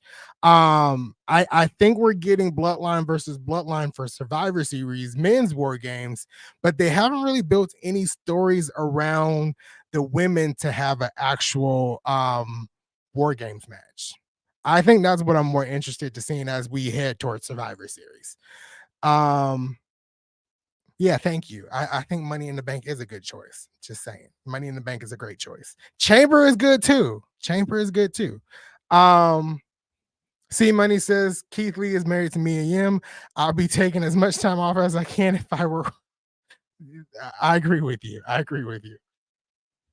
So we're out of commercial. Back to Monday Night Raw. Again, we still have Damage Control versus Liv Morgan and Raquel Rodriguez. Again, Boston, thank you. I appreciate it. Main Event Girl says, I don't think Dominic is on the show tonight. He didn't come out with Liv Morgan, so he might not be there tonight. Anthony, do you think there's a chance we get Joe Hendry at the Royal Rumble? If we don't get Joe Hendry at the Royal Rumble, I think that's just a fail moment, right? I've been saying it for months that I believe he should show up at the Royal Rumble. I think even Jordan Grace said if he shows up at the Royal Rumble, it'll be the biggest pop of all time. She said, mark that, save her tweet. It'll be the biggest pop of all time. I want to see Joe Hendry in the Royal Rumble, and I think he could really do some special things once his contract ends with TNA. Do some special things in WWE. I think that's where we headed. 316 says Team Liv versus Team Rhea, but we still need more women involved. We just got Liv, Rhea, and Raquel Rodriguez. So who else do we get involved to actually build that War Games match? Unless you put in Damage Control, unless you put in the women's tag team champions. I don't know. But we got to see how they build that, because it hasn't, the last couple of years with the War Games, you really could see back in June, back in July, where they were headed in November this year, outside of the Bloodline and it being Bloodline versus Bloodline. they haven't really did anything in that circle to make the women's War Games match seem like it's actually going to happen. So over the next couple of weeks would be telling of what they do. Has Joe Hendry's hype worn off? Seen this question been thrown around on Twitter as we are still with Damage Control versus Liv Morgan and Rhea Ripley, with Damage Control having the upper hand with Liv Morgan down and out at this point. But I don't necessarily think it's faded for the TNA fans. For the WWE fans, maybe a tad bit, because I think they wanted more from his NXT run, but he still has obligations to fill in TNA. I think around the Royal Rumble, if he does show up, if he wins the title this Saturday, I really think things will kind of pick up again with Joe Hendry. Raquel Rodriguez just flinging I think that was Kairi Sane across the ring. But yeah, I think that's where we are, Boston, with Joe Hendry. I think, eventually his height will kind of build back up again. Yes, the Bills did win on Sunday. Good job. I think we're 5-2, right? I do try to pay attention at least to the Bills because I'm from Buffalo. John C down here, Charlotte versus Bianca at WrestleMania. I personally think that will happen at WrestleMania, but not WrestleMania 41. I think if they're going to do the turn of Jade and Bianca, whoever decides to turn first, I think that match will go down at WrestleMania 41. I would like a really good build between Charlotte and Bianca, and Jakara and Lash Legends getting involved, jumping the barricade. Which we have that big match coming tomorrow with Damage Control and Lash Legends and Jakara happening on NXT. Damage Control throwing Lash in the ring. I wonder if Lash tries to get the upper hand here. I don't know. I don't know where Jakara is, though. Did they take Jakara out? Oh, there goes Jakara. Jakara got the upper hand on Kairi.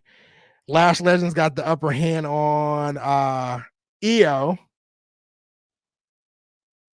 And then Lash Legends basically threw Io's legs into Kairi Sane's face. They got the upper hand, makes me feel like they're going to lose tomorrow. I'm trying to use not KJ's, but Nick's logic, the person that gets the upper hand on the show.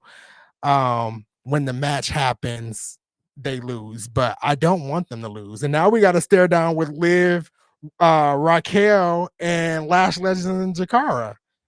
And here comes Rhea Ripley. Now, to see Rhea Ripley, Lash, and Jakara all in the same ring, I think that would be kind of cool. We're going to get that moment right here. No, they said we're not having a part of this. Lash Legends and Jakara getting out. And then Raquel is telling Liv, back up. I got this. It's me. It's me and Rhea. Ooh, there they go. Rhea and Raquel. But Raquel just ate the headbutt like she didn't get headbutted. I don't.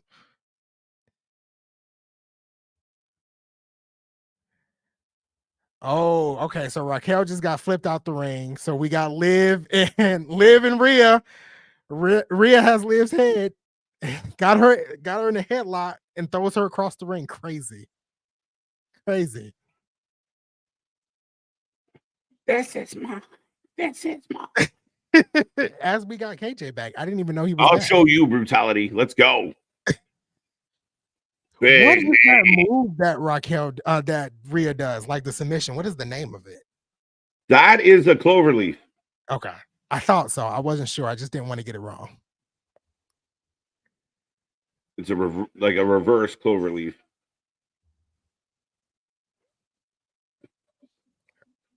Ooh. Oh, now Liv has the upper hand on Rhea. Oh, there you go. That's how, again, like the bodyguard has to have an impact on the situation. Right. Now, Rhea's Rhea, though. Oh, there's Dom. Dom is here. A lot of talk about maybe Dom wasn't in the building tonight. You knew something because she was so close to those ropes. Exactly. Dom goes for a ride. And now he's going to get a clover. Crimson. Okay, so apparently Joe called it the prism lock. That's a stupid prism name. lock, apparently. Okay. Yeah.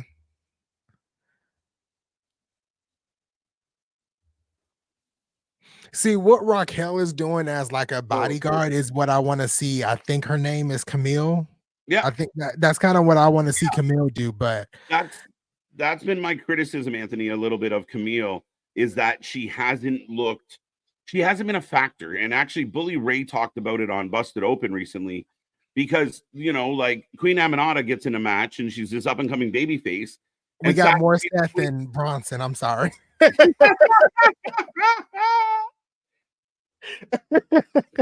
At what point do they accidentally beat up Pierce? Sorry, are these two not going to have a match tonight?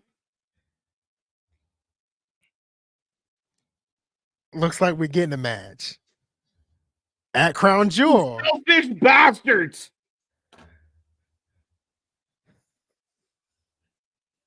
Pierce reminds me of like a parent trying to separate two kids. Yeah. And then he just leaves. He's like the principal from Breakfast Club.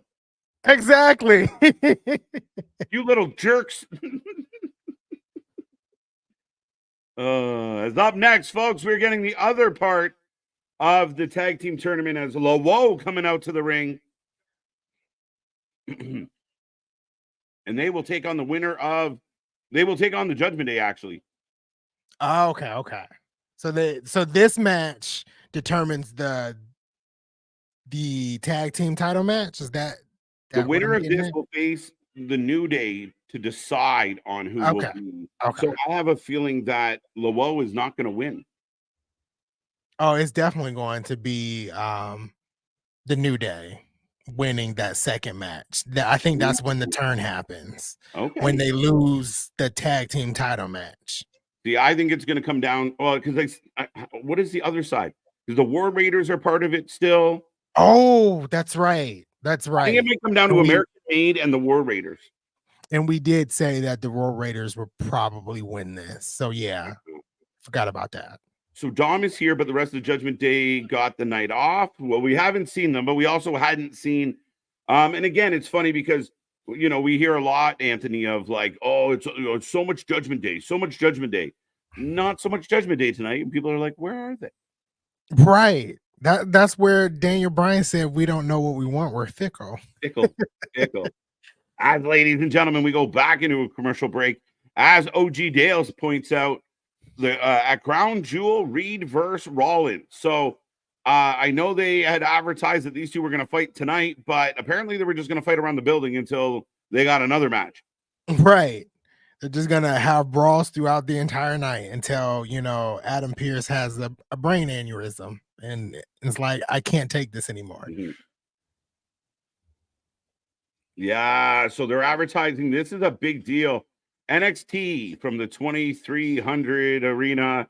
The same night they go 1-on-1 with AEW Dynamite on a Wednesday.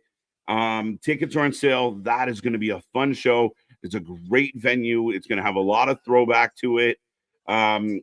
Yeah, man, I think it's going to be very interesting. This will be very good. Yeah, I just I feel like the head-to-head discourse is going to be big over the next couple of weeks. They haven't done a head-to-head Wednesday night since the so-called Wednesday night wars ended, right? Mm-hmm. Yeah. So at this point, I guess you could say that AEW has the day advantage in their corner because this is their mainstay day, Wednesday night. So can AEW topple NXT that night? Or is it going to be the other way around? It's going to be very interesting because, again, the certain tuna melters out there that always find the excuses and always find the reasons. This one is pretty foolproof. Like, yeah, the WWE is going to go 2,300. Yeah, they're probably going to bring in some big names to play the game a little bit. No pun intended. But at the end of the day, if they can, whoever they have at their disposal is their ability. Tony can use Right. anybody he wants on that night. They can use anybody they have access to that night. So it's going to be very interesting to see how that number plays out and to see the IWC beat each other up for a couple days over it. Yeah, absolutely. I'm more interested to see how both shows are going to be booked that night. Like, Yeah. are we going to get some main roster stars on NXT? Mhm. I don't know. It's going to be crazy. I'm excited for it. Now, I Yeah. think they're moving NXT because of the presidential election. Is Yes. that okay? Yeah. So it's going to be an insane week in your country, in general. Yeah, We it's will have already insane now, but it'll be crazy then. Oh, on a quick side note, was Homeboy like hanging out at McDonald's? Was that a thing? I Like, don't know. You're talking about Trump? I'm not. yeah, like was he I like don't know. giving I out know there's fries? some discourse about Kamala working at McDonald's and not working at McDonald's. What is happening? I don't know. Our What is our happening? elections are never serious. Unlike in Canada, I feel like it's kind of serious over there. What how y'all government runs. Nothing seems serious here. We have our issues. We have our issues that we're trying to fix. But it's not nearly as cinematic as yours. Ours is, like you said, a little more serious and a little like, bad and good, and like, there's problems, but it's very policy driven. You guys Yeah. are very like, what's the newest character in this episode? It gives like an episode of Saturday Night Live. That's exactly what it is. Oh, it's so crazy. Thank you again, Spaz. We appreciate all the love, man. We really do. We all think Woods' turn on Kofi. It'd be cool. I've been saying this, man. If it happens, I'm gonna go woohoo. But for a long time now, Woods seems like the natural heel. We saw what happened tonight with Woods, but it would throw everybody for a loop if it was Kofi who was just like, enough of this shit, and kick Xavier in the face. Right, absolutely. I think both ways would be great. But having Kofi turn would be pretty cool too. Yeah. Again, I'm up for, like, for me as a wrestling fan, anytime you can surprise me. That's why I get so mad at like the leaks and the dirt sheets and the spoilers. Like, I love a good surprise. Like, don't tell me things are gonna happen. Just let them happen. Right. Just let them happen. 2 hours goes fat. Is that because Woody? That's not very nice, Eric. That is the one F word we don't use on this channel.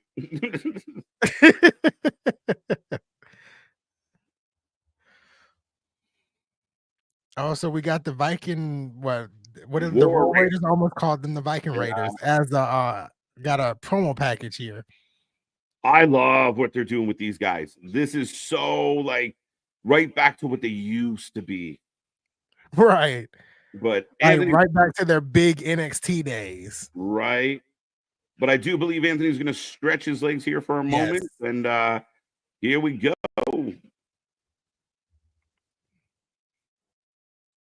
War Raiders. I like it. No makeup, no shields, just two guys, looking ready to cause trouble. It's outstanding. They're building them back up. You mistook the question. Give me the heel New Day. Oh, wait, let me go back and read that again. It's the best Wednesday. It's fantastic. It should be somewhat of a tribute to ECW. Make it. I think there could be a lot. Like, I mean, we talk about maybe a RVD, some alum being involved, maybe a couple extreme matches. I'd expect them to kind of go full out for this, Willie. And at the end of the day, I mean, I'm looking forward to it. I like the fight. I like the chaos. I like the head-to-head. I like the battles. Sorry, we're getting WWE's most viewed reels ever. And it apparently 2 out of the 3 are Rhea Ripley. There's the Judgment Day, by the way.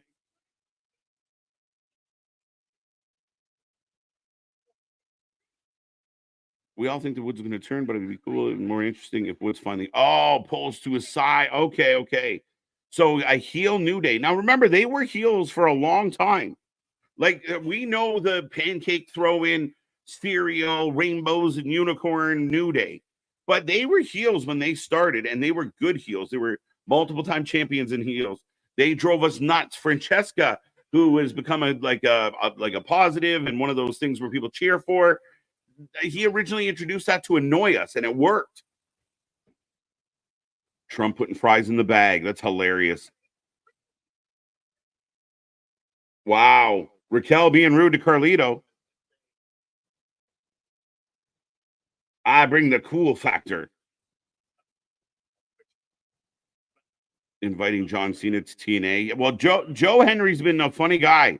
He inviting Eminem to Bound for Glory, inviting Cena out to TNA. Joe has it does not hold back. Yeah, Eric, we got you, buddy. Pleasantly plump. Round is the shape. Yeah, we got you, bro. We got you. It's called jokes. American made for the win. Let's see what the poll is saying. 68% of everyone out there going 69.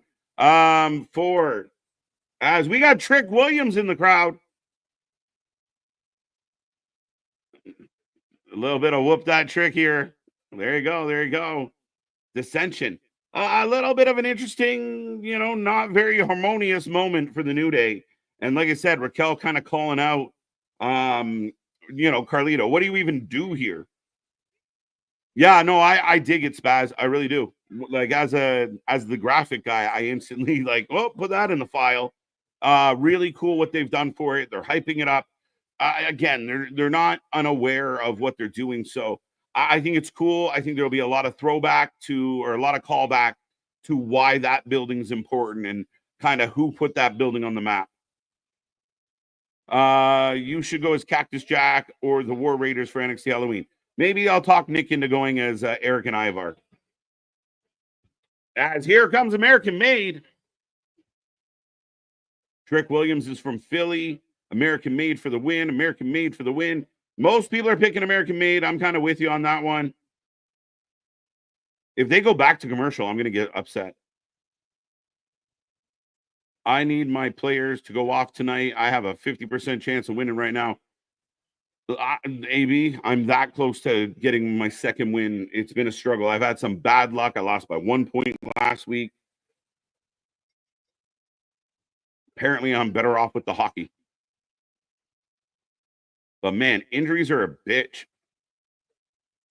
Well, we're kicking it off. Julius starting with Dragon Lee in the ring, folks. Kurt and Eric Angle for the win. I like it. Jack Swagger's team for the W. Bring Jack Swagger back. He's a free agent.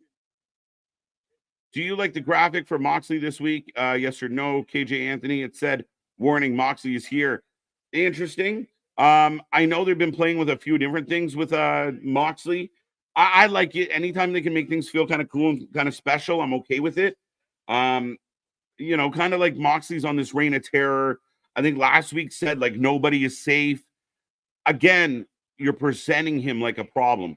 I don't mind that. As long as the presentation matches the delivery, you're on point. And it all has to work together in a bit of a little bit. It's all got to be simpatico. Zelina Vega ringside. Chad Gable at ringside as well. And so is Ivy Nile.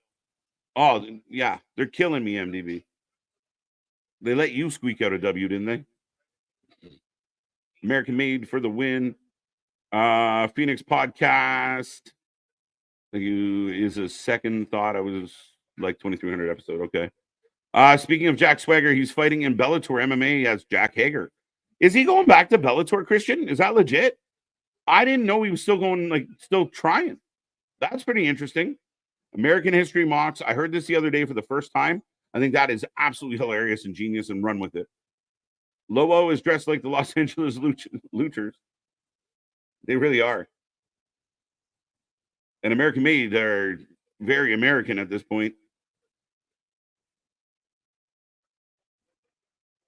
Good Raw so far. Eric, I've enjoyed it. It's gone fast. We have got 45 minutes left. We've had the ongoing Seth and Bronson saga throughout the show. We've had, a couple matches already. I didn't mind what they're building up the NXT match for tomorrow, which I thought smart by them to have Lash and Damage Control. Now we're going to get that match tomorrow. We will be here live. If you didn't know, this show has been awesome with all of the mayhem. It's been a very chaotic show. And I know people are saying it feels rushed at times. It feels faster. And it feels like there's less wasted time, less filler.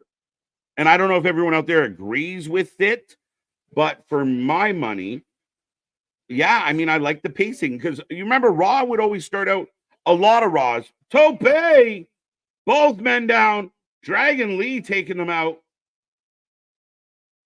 But you know, you know how many Raws we started with like a 20-minute promo? Somebody would come out and talk, and then somebody would come out. Tonight we started right out of the gate. There's Bronson, there's Seth. Bang, here we go. And there's no time to waste. And I like it. Pierce sucks. Pierce is amazing. You give that man some love. Stephanie and Julia versus Fatal Influence as well tomorrow. Absolutely. Setting up, you know, getting ready for their tag match at Halloween Havoc against Cora and Roxy. It's going to be a nice match. I think it's going to be a lot of fun. Stephanie, I thought, showed very well in her debut. Julia's looked strong since coming over. So, yeah, I'm all for it. Angle should be with American Made. It'd almost be perfect, or at least do a cameo, right? Like, pop in and say hi.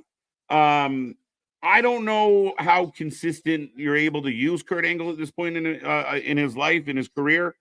That's for him to figure out. I love Kurt Angle. Kurt Angle's one of my goats. And if they could find a way to use him, I'm never going to complain. I said it before, and I'll say it again. Adam Pearce, chances of re-election.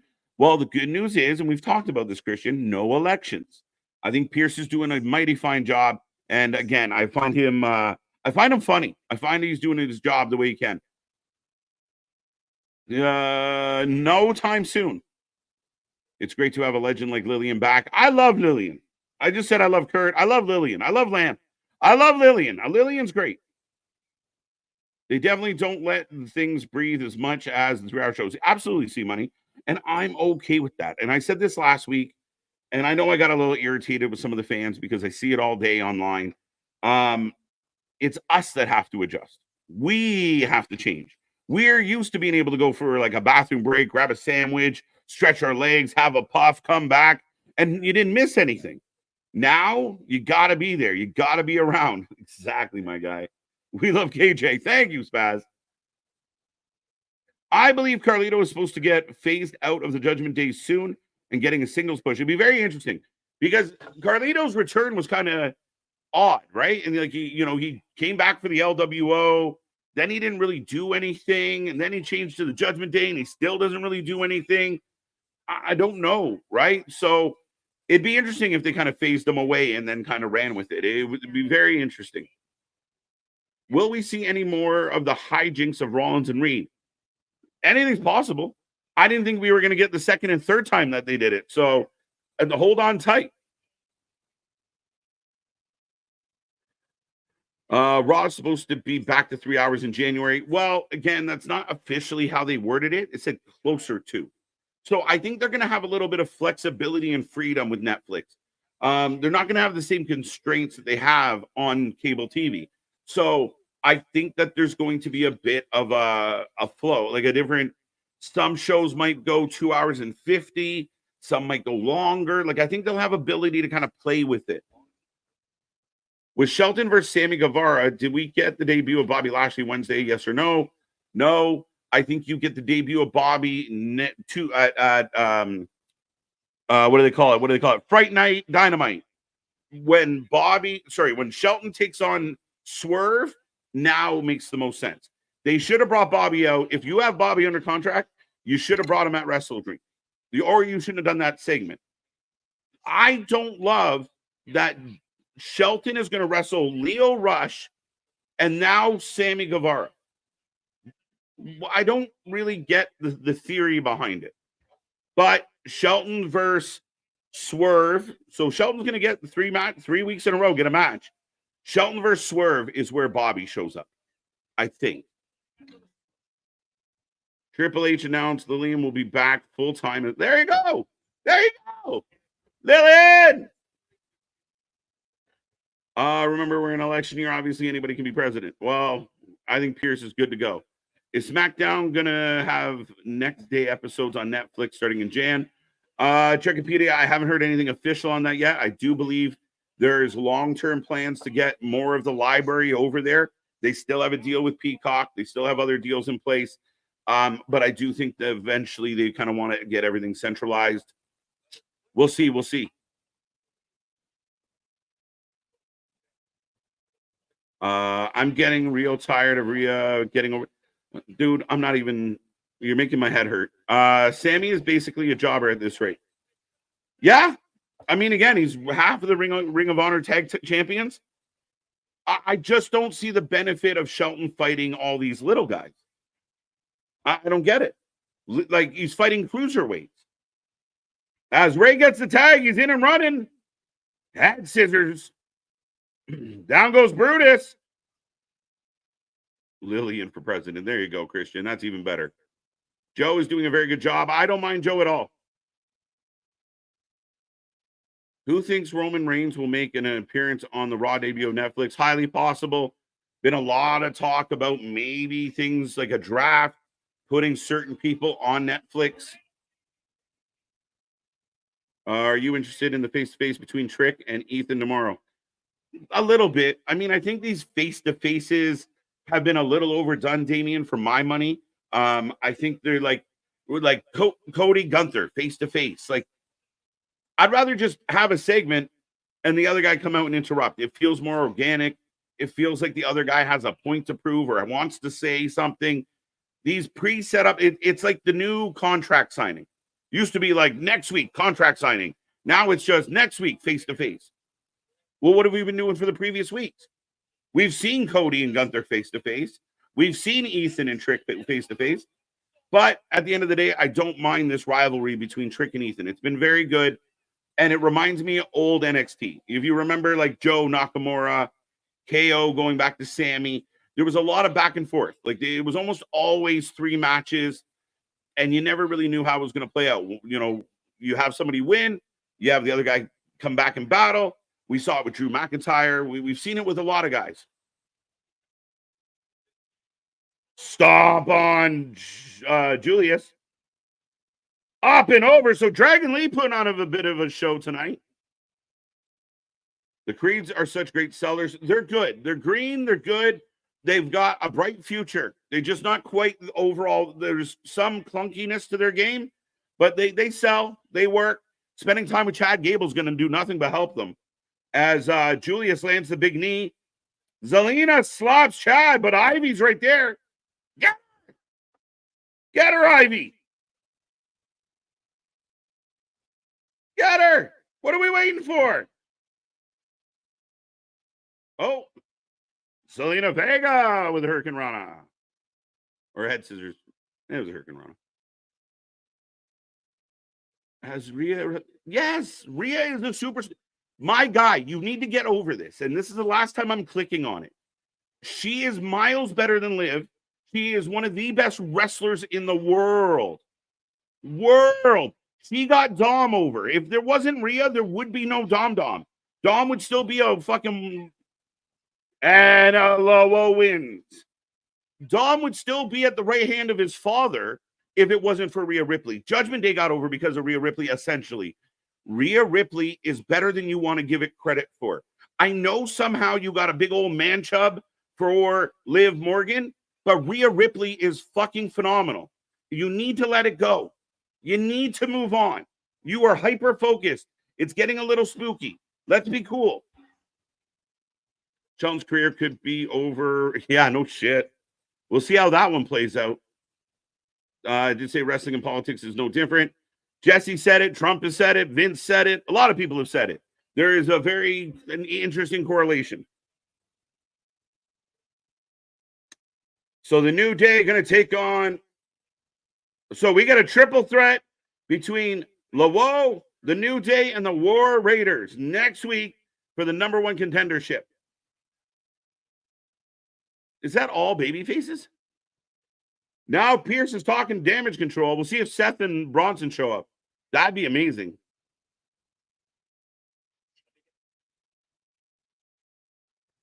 It's so crazy. I can imagine Evan Pierce having a mental. Yeah, no kidding. Carlito's here.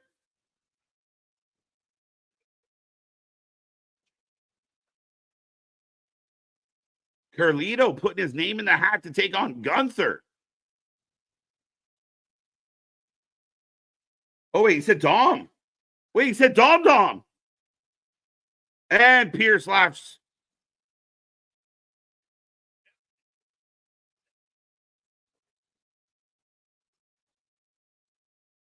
So Pierce is looking for a challenger for Gunther. Carlito suggests that it's Dom. Pierce pissed his pants.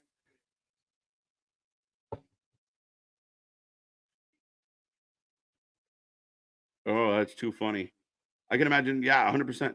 I don't think AEW has any bigger size baby faces for Shelton to face. Mr. Noob, that's a valid point. It's crazy to me, but that's a really good point. But again, I mean, you got to look at your roster and start figuring some things out. The idea that you signed Shelton Benjamin, you signed Bobby Lashley, and they're going to fight Lio Rush, Sammy Guevara. Who else? Wheeler Yuta? Who? Like, there's nobody to challenge these men at an actual believable level. As we got Jackie Redmond in the back with Braun Breaker. Don't even try with him. He won't. Yeah, it's crazy. Why have Shelton wrestle smaller guys if not to run right through them?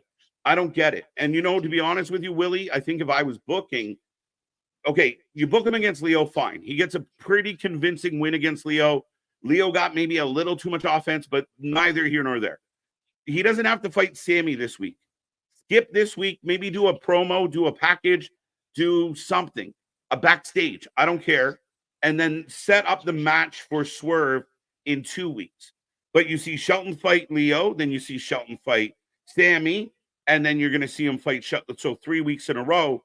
Maybe that second week is just just talk. You know what I mean? But here comes Braun Breaker. This is early. So we still got about 32 minutes on my clock. As Braun Breaker coming out for the IC title. What else is going to happen tonight?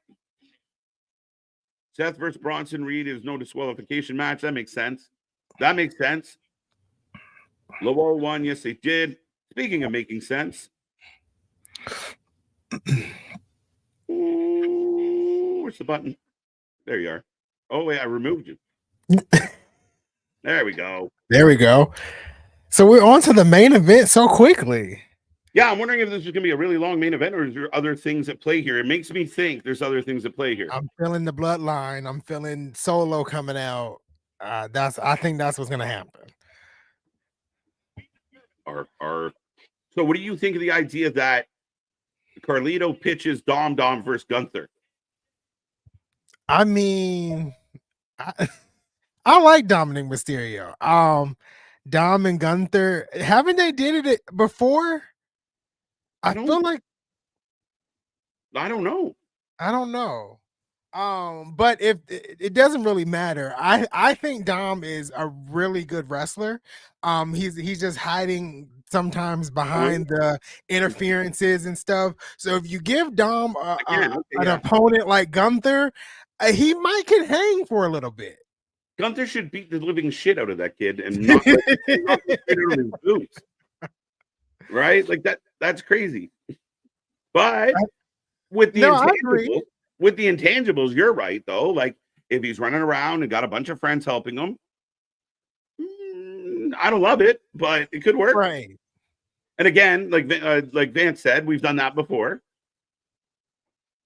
Braun winning the title. All right, ladies and gentlemen, let me throw this up in the chat for everybody. Predictions. Let's go. Oh,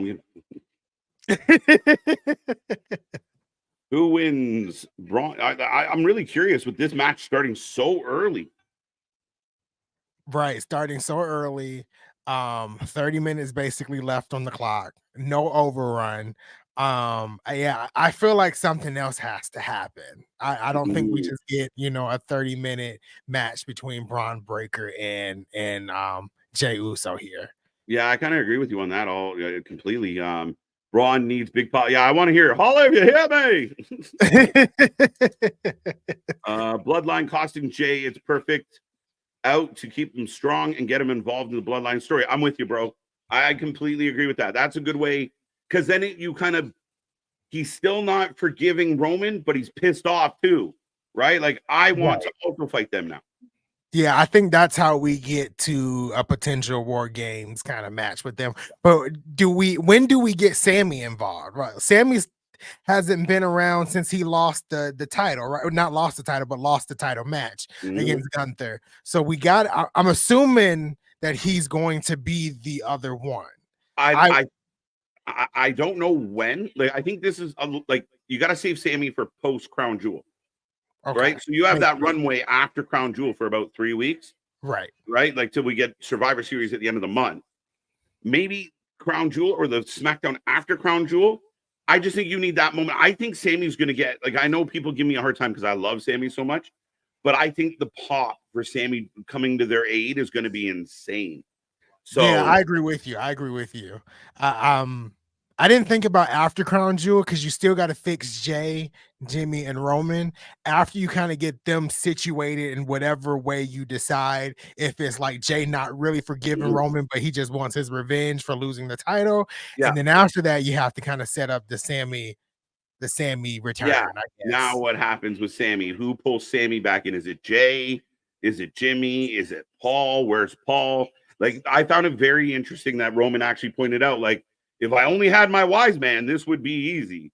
But he doesn't have his wise man. So is Paul coming back? When is Paul coming back? And does that tie into it somehow? But I do think that, like you said, you got to kind of get Jay back in first. And then it looks like, okay, they're going to be okay. And then you realize, nope, they're still screwed. And now we need additional help. And that's, Avengers Assemble. That's all this is. Exactly.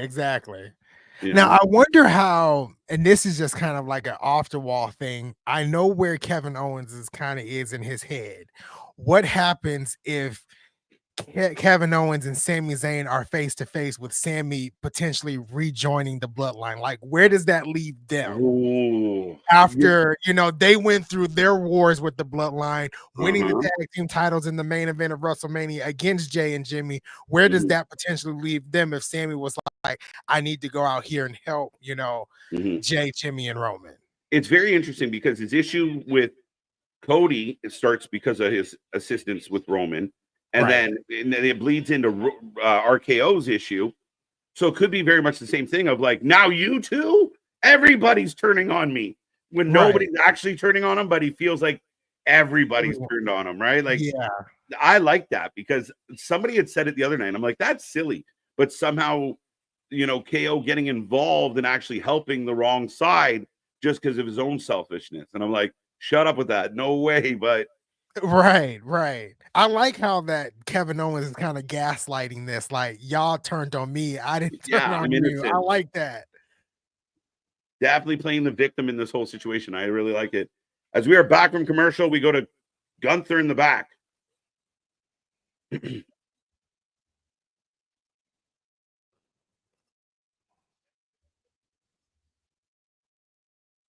Gunther saying everything we all say. Right. But this has nothing to do with your family, man. Stop talking about them. Gunther getting over with me on this one. Like, this is between generational champion versus generational champion. Right. Bron for the win. What's the chat? 54%. It's an even split pretty much on the chat. So 50-50 of who's going to win? Yeah.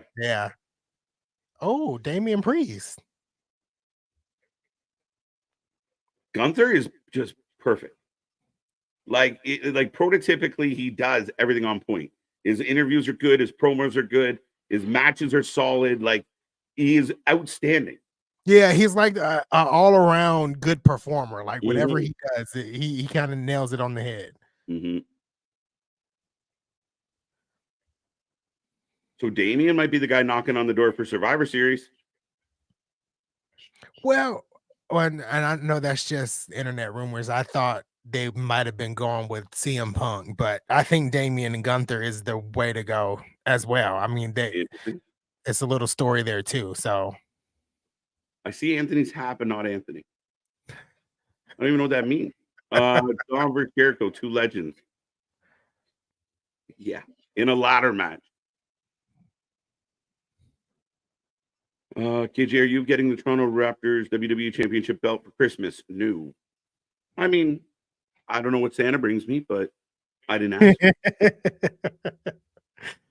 It is nice. John Cena versus Dom. I saw that rumor. Braun Breaker for the win. What if Timu Bloodline threatens Jey Uso's son, which distracts him and allows him? I don't even know what to understand here. I don't think so. I just feel like they come out and attack Jay, make a distraction for him to lose. Like something very simple, not something crazy. Here comes main event Jey Uso, folks. Sami Zayn is not good. MDB, I mean, that might be the only thing we don't agree on, but you're wrong. So I'm sorry. Right. MDB doesn't think with logic anyway. So see, now you got Anthony on my side. Ha. Sammy is a Canadian treasure. You love him. Jay joins Rhea and Priest. Terry twins. You get a little clap for that one, Spaz. You don't have to be a chicken shit to do chicken shit things, like only facing guys you can beat easily. Then when you get someone you can beat easily, the people want to see it more. I kind of agree with you. You might have to give me a little more context on that, Willie. I don't know. Just a tad. Yeah. I think we're referring to Dom, but Dom's an interesting cat because he's come a long way. I don't think he gets enough credit for his ability to sell and make a match believable in the ring because everyone's so fixated on the character, right? But, I mean, he's still young. He's still up and coming in a lot of ways. Yeah, he still has years left to wrestle and improve and get better. Yeah, I completely forgot about this match. That's hilarious. Yeah, that's true. March 4th was the last time Gunther and Dom wrestled. There you go. Hearing Lillian Garcia's voice in my ear, it's just phenomenal. I got the AirPods. Just saying. One fall. I keep forgetting Bron Breakker is from my city. What's that? Bron Breakker is from Atlanta. I keep forgetting that. Every time they say it, I'm like, oh, he is from Atlanta. Right. Well, it's crazy how many like the second generation of wrestlers that are from like Atlanta and that because of how rich it was with wrestling back. Right. All the WCW guys were making babies.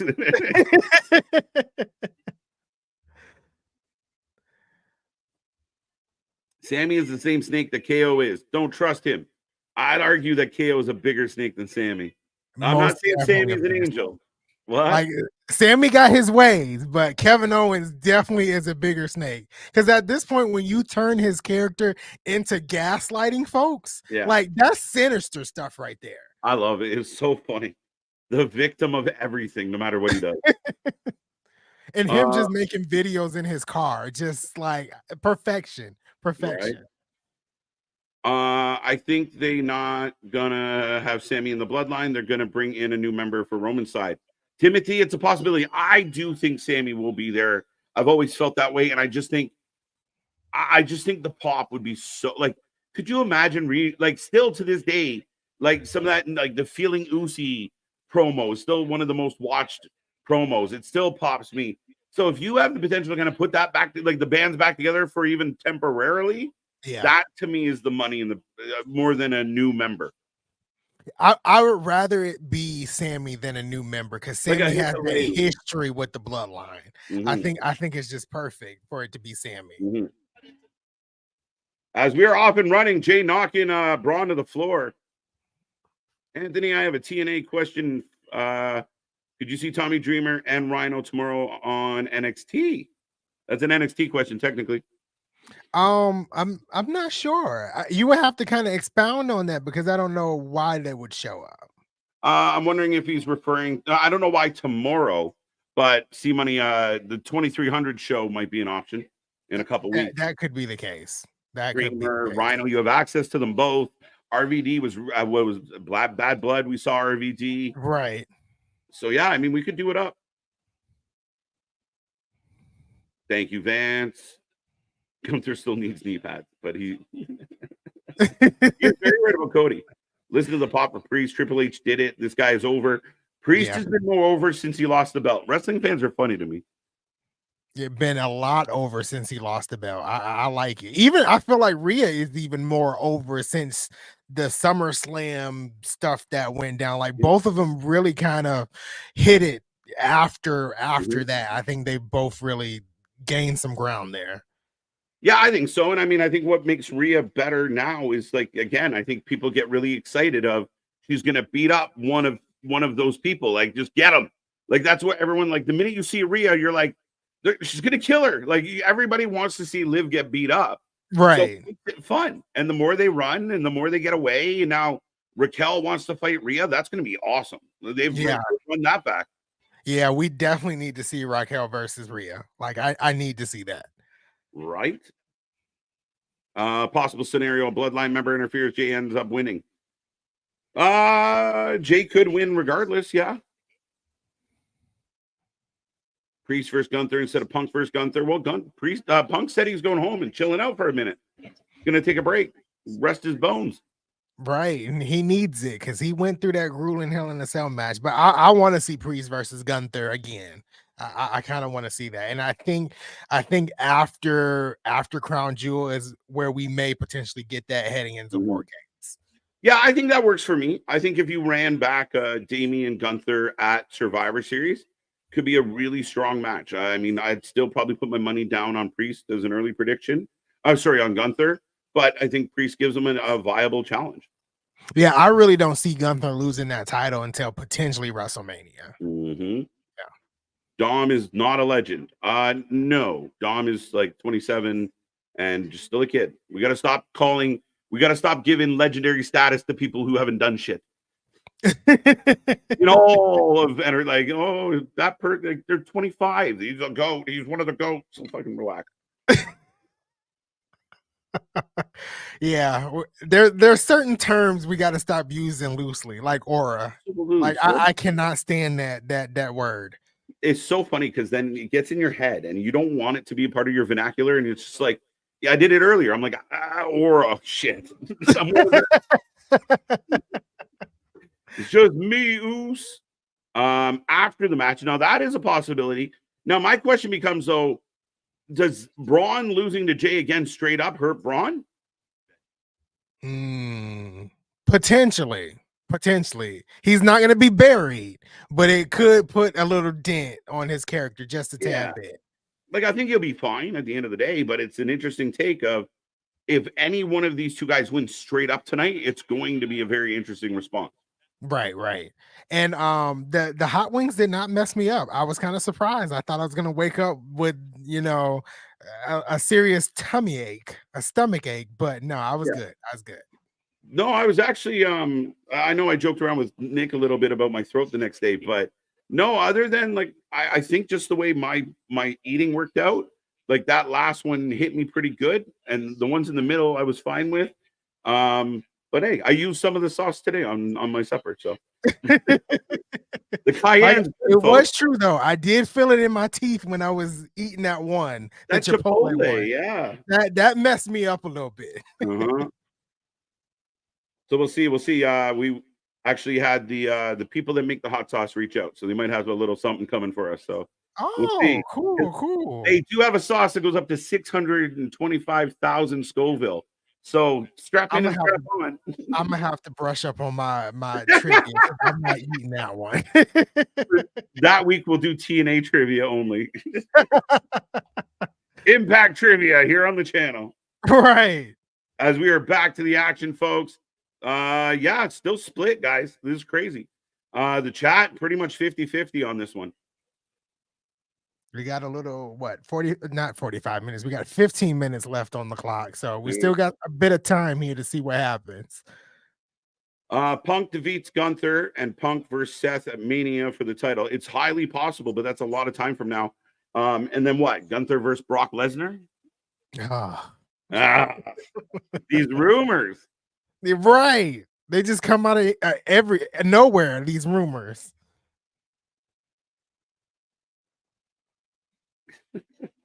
Roddy picking fights on the internet. that would be a good one. People would kind of jump on you for that one. Right. But yeah, Cody doesn't want his job back. He's very happy. Shelton, yeah. Yeah, so kind of going back to your comment, I just want Shelton to seem a little more badass. Where again, even if you got a bigger jobber, like a main, like a, I don't know, like I said, again, it's hard to pick, but again, there's not a whole lot of baby faces. But you want Shelton to look like he should squash Lio Rush. He should squash Sammy Guevara. Going into competitive matches, heading into a match with Swerve is tricky for me. Right. He I think it's Wednesday he faces Sammy Guevara, yeah. right? For no reason. For no reason. Yeah. Well, that's most of AEW. But his match with Lio Rush I thought was great. It went a bit too long. Like you said, I really feel like it should have been a squash match and then like move on from that. But Shelton looked really good and really strong in that match. I didn't hate the match. I didn't love the booking just because, again, I know a little guy can do well, and I thought it was good. There was some big moments, like that super kick. He damn near decapitated him with that super kick at the end of the match. But there was moments. I felt like maybe it went a little too long, and Leo got a little too many chances. But overall, Shelton never really felt like he was going to lose. Like didn't feel that at risk. So I was okay with it. But to follow that up with Sammy, maybe just take the week off. You guys fight Swerve at Trick or Treat Dynamite. So wait for that. Trick or Treat Dynamite. Oh, this one's for you. Athena, Naomi, or Bianca. I mean, I could technically agree with Athena being better than Naomi. Like I love Naomi, but there's truth to things. So I get it. I kind of agree with that. Oh, this one also for you. Yeah, that's adorable. Dom is better, Jack Perry, but he does get the heat like MJF. MJF doesn't get the heat that he used to, though. That's the issue. As Jay in control, by the way, Jack Perry could be the Dom of AEW if they did it right. But they don't do it right. But they don't do it right. Absolutely, yeah. Everybody in AEW, like Jack Perry and such, they all want to be tough guys. Some of them can be chicken shit heel. Right. Right. Right. Absolutely. Uh-oh. Ooh. Up on the top. You're not feeling oozy, bro? Is that the problem, MDB? Not feeling oozy tonight? Rumor is Lillian is full-time until otherwise noted. So I'm pumped. Go, Lillian. I'm glad. Hey, Frankensteiner. As we head into a commercial, I think. I thought early in the show, me and Anthony talked, there was a little bit of nerves with Lillian. I think she got better as the night went on. Yeah, because she's sitting at home at 3:00, dude. Right. She definitely messed up that New Day announcement. Yeah. But she got to get back into the swing of things. Yeah, a little bit. A little rusty. Priest can't claim that he didn't lose the title because he didn't vacate the title. Did he claim that he didn't lose the title, or did he say that he was distracted when he lost it? Yeah, because he was definitely distracted, but he did get pinned for the 3. So yeah. The South. Oh yeah, absolutely, Willie. The South has a huge wrestling history, and still going strong in a lot of places. Right. Gunther Priest rematch. Anthony Lillian will be back full time as ring announcer. There you go. They're gonna bring in Hikuleo to join Roman.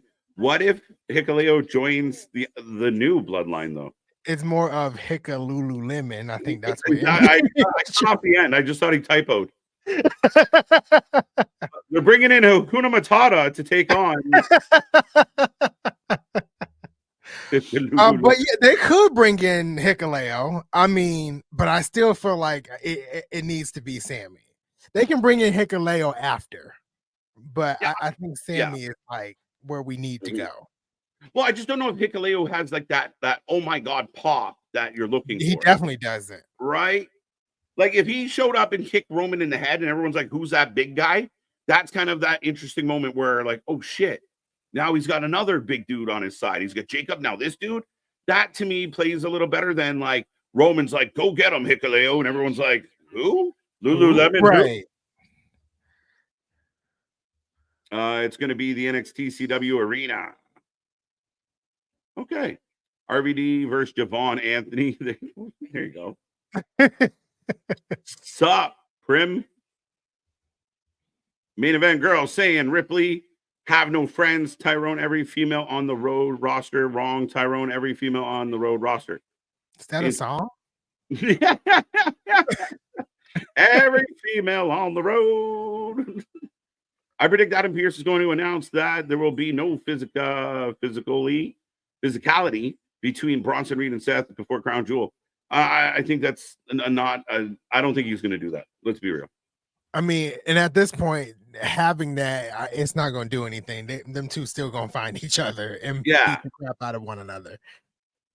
As we come back from commercial, both men back up on the turnbuckle. Where's Heyman? Is it? I think it's super believable that Heyman is still recovering from that power bomb. Oh yeah, absolutely, absolutely. He's still recovering.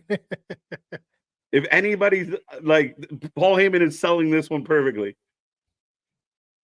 What I think he was taken out at the end of June. Yeah, it was. Nick and I were here. Yeah, so it was the end of June. Yeah.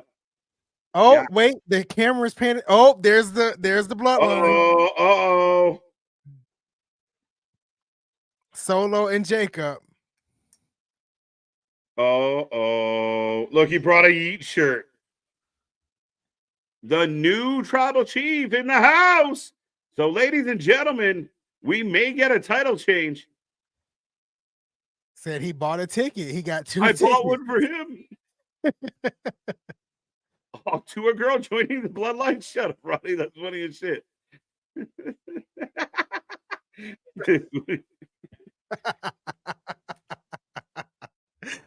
MDB's like, I gotta go funny. I'll show you a funny. I just thought it was a typo till you reread it, actually. So Solo saying, I'm trying to help you win. I'm trying to help you win. Don't believe that. Don't believe that. Oh, Bron trying to jump on Jay.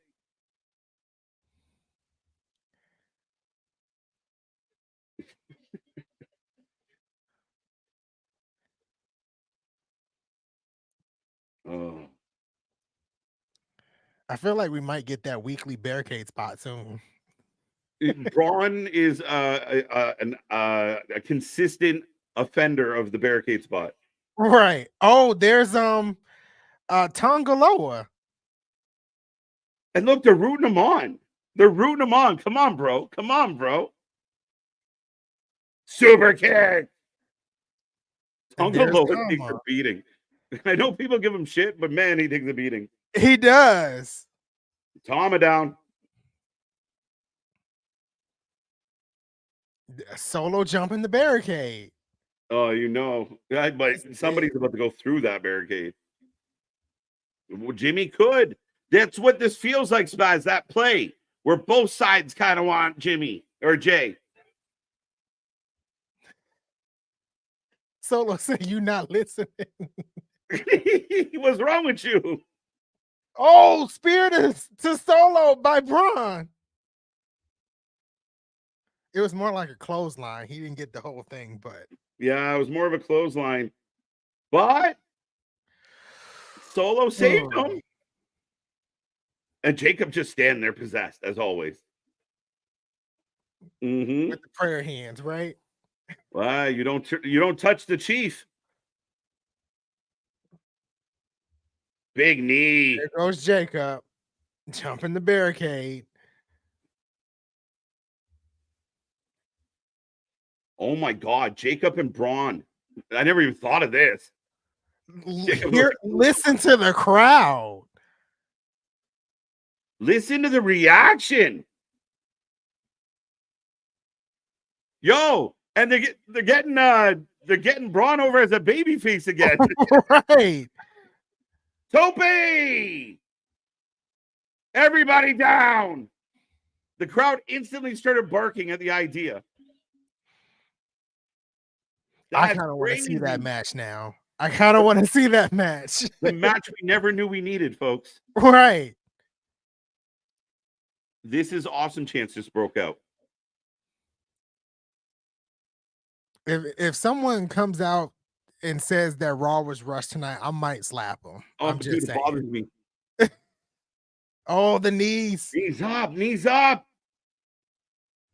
Jacob in the wings waiting. Oh, man, dude. Uh-oh. Choo. Oh, Jay over. Super kick. Yes, Spear by Lord. Jay. Big spear by Jay.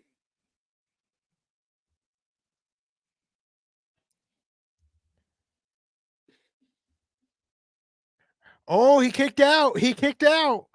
2 count. No way. 2 count. The match goes on, folks. What a kick out. No way. This is insane. Jay's losing, bro. I got Jay losing now. Yeah. Wade Bear just said it. This was supposed to be it. Tonga and Tama. Oh, Adam Pearce pulling Tama and Tonga away. Adam Pearce spent 2 hours yelling. He spent more time tonight screaming than I did.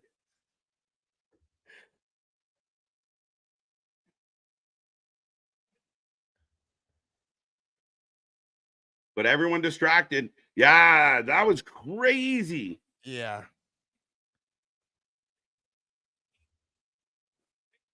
As we're 2 It's minutes literally away. 2 minutes left. It's 9:58. Like what? But I think that shows you how many options the Dove has right now. Right. Oh my God. Fatu just decapitated Jey Uso. Oh my God.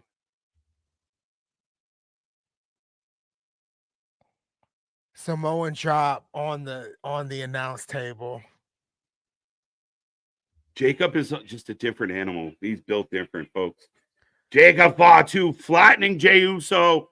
We are about to see a title change. Maybe. I think this is it. I think this is it. Bron's laughing, but is he taking too long? Right. He needs to take advantage.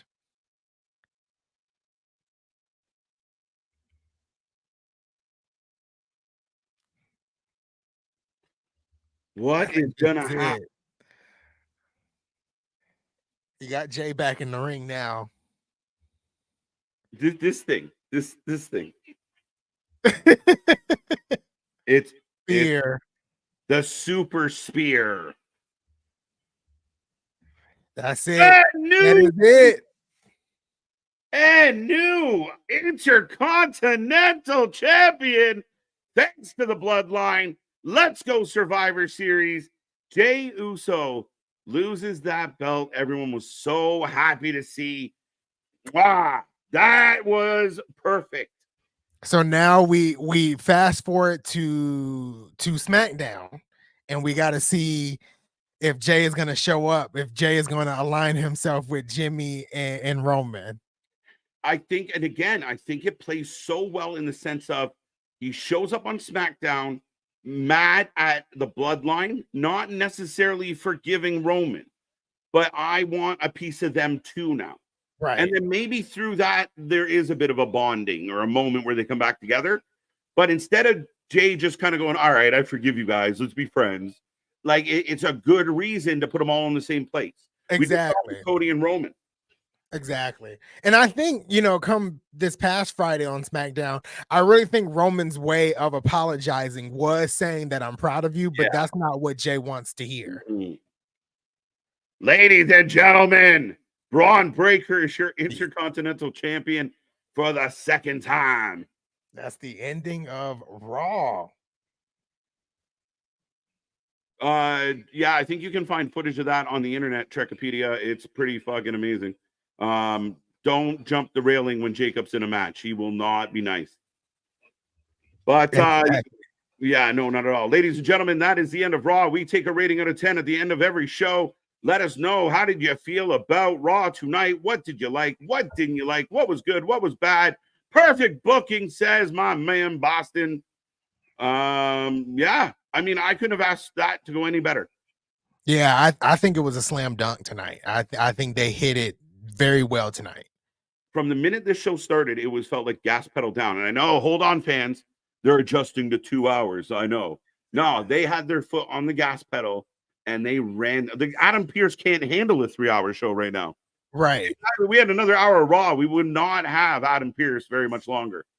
I like how Raw and SmackDown is like seems different a little bit. Raw is the more chaotic mess, and SmackDown is more the organized show, right?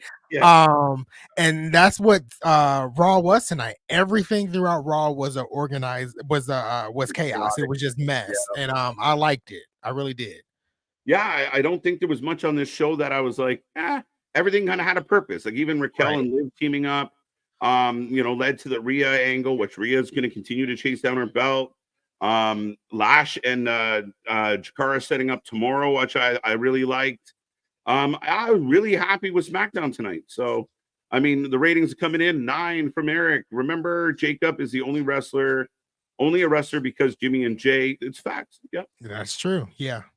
Perfect booking. I'd rather say that Jay was protected in a loss, and he had to be. I said that. I think it had to go either way. Like, I mean, even if he hadn't kicked out of that splash, Anthony, then Bron still had the argument of, well, look, your family showed up, right? So, good ending, solid ending, sets up Survivor Series so nicely. Yeah, perfect ending. I'm at an 8 for tonight, like 8 out of 10, 8.5. I think there wasn't to me a dull moment tonight at all. Lickety split, and I'm with you. Like anytime that like the night ends and I'm still like energized and rambling away, it's a good night, right? Like as we're I'm getting am I getting Raw Talk? They still do Raw Talk? Yeah, I think they do it on Peacock here in the States. Okay. But I'm with you 100%. I'll agree 8. Again, there could have been a couple bigger things throughout. Seth and Braun kind of stole the show for a large part of it. Right. And we essentially had a 30-minute main event. Absolutely, yeah. I think they really did a good job tonight. I'm excited to see where we go now with the Bloodline and Jay. I think it'll be interesting over the next couple of weeks here. Mm-hmm. Where was Sammy? That's the part. Like again, if anyone watched the Power Rangers, the Avengers, anything that involved the team, like remember sometimes you lose. Like where's White Ranger? Where's like they all got to come together. Right, and that's what it is we're focused on Jay. Sammy's next, or I think Sammy's next. I don't think it's Hakuna Matata. Yeah, Sammy is definitely next after we get kind of Jay somewhat back in. I don't think he's going to be fully back in just yet, but he's going to want that revenge. He's going to want that. He wants to get his hands on the Bloodline. Yeah, SmackDown's shaping up really nicely, my friend. Ooh, it's going to be a good friend. Like DIY, the MCMG, then you're looking at whatever's happening with Jay. That's going to spill over. Friday's going to be fun. Right. Ron got to hold the belt for a while. They've been hot-shotting it around. I don't mind a little hot potato, but Bron could hold it for a little minute now. Like you give him a bit of a run here. Yeah, and we've had some lengthy reigns over the past couple of years. So playing hot potato just a tad bit, I'm here for it. I like the idea of making it feel like on any given night one of these belts could change hands. Right. Because we didn't expect it really that Jay was going to win it when he did. Like it was some people hoped for it, but we weren't really sure because Bron just got it. So a little bit of hot potatoes okay. And like you said, I mean, not everybody can have the belt for 300 plus days. Right. 7.5 out of 10, 8 out of 10, 2-time champ, Bron Breakker, already building a resume. He's young and the resume is growing already. Absolutely. Yeah, he's gonna be world champion very, very soon. I don't know if it's gonna be in 2025, but he'll be world champion very soon. Well, to me, it was very telling tonight when him and Jacob got face to face and the crowd started barking. You were like, oh, that's dollars. Like sign that. Yep, that's money right there. That's great. Jimmy loses. Now maybe we can get the damn Usos back together. Hi, KJ. Hi, KJ. I've been here all night, just quiet as allowed, Gilly. But I agree. I mean, reunited, and it feels so good, and it feels like that's what we're heading towards. Speaking of Jimmy and Jay getting back together, this is off topic just a second, but having Jimmy and Jay versus the Motor City Machine Guns, like book it. today. Like Yeah, I want that. kind of a dreamy match. Right. 9.7 out of 10 says Lisa. 8 out of 10 says Mega. 2 hours still sucks. Oh, well, I like it. I have all the energy in the world right now, so I'm good. What if Bron helps out the bloodline? Highly unlikely. I mean, again, I think Bron will just go about his business and he'll have somebody that wants that belt off him. Do you see Bron get involved in that? I don't see Bron getting involved with that. I'm more interested now of like who is going to step up and be his next challenger. Mm-hmm. I don't know where we're going there, so that's kind of interesting. Sure. Yeah, 8 out of 10 from Dale. 2 hours is enough. It is enough. 8.25 out of 10 knee pads. I'll accept that. 7.5 out of 10. 9 out of 10 says Kiwan. Payback coming. Absolutely. RM girl. And that's how Jay gets back to the OTC. Perfect. That's it. Yeah. Because again, you don't want him to be floppy with his you want to believe the wrestlers when they tell you a story. And if he just went back to Roman on Friday, to me, it's too frivolous. It's too fickle. Right. 8 out of 10. Christian gives it a 10. Favorite part of the show was the return of Lillian. Bonus points for Lillian. Right. Bonus points for Lillian. Rollins and Bronson brawling. Adam Pearce going. Adam Pearce to me was the star of Raw tonight. I mean, that man was red in the face for 2 hours. He was stressed out. He was a stressed out parent tonight. Poor guy. 8.5 out of 10. Solid show. That show was kinetic and can't miss a moment. Are we sure it was Raw? Yeah, man. That's why this 2 hours might not be so bad for the haters out there. It's like the 2 hours kind of leaves you wanting more for next week. And that's kind of where I'm at. Because sometimes Raw, you'll get to the third hour of Raw and get to the ending. You're like, okay, I really don't care what's happening next week. This is leaving you with something to talk about, something to kind of chew on until next week. I completely agree with that. And I mean, again, everything in life that leaves you wanting more, food, music, whatever it is, it's usually the good stuff. Right. Like if your favorite song comes to an end, you're like, oh, that's it. I wish that song was a minute longer. You know, that's how it's supposed to be, even though Robert hates it. 10 out of 10, 8 out of 10, 8 out of 10, 6.5 out of 10. That's insane. I mean, I'm not even reading your comment. 8 out of 10, 9 out of 10, 8 out of 10. What's up, John? How you doing? What's up, John? 9 out of 10. Rikishi throwing furniture right now. Yeah, we're gonna hear something from Rikishi sometime this week, I'm sure. 9. So again, a very highly rated, other than C Money, no Trish. You got to give us at least 5 for Lillian, though, bro. Right. Canada gets Raw and sports. Yeah, apparently we get Raw talk. So I'm getting Raw talk. 8 out of 10.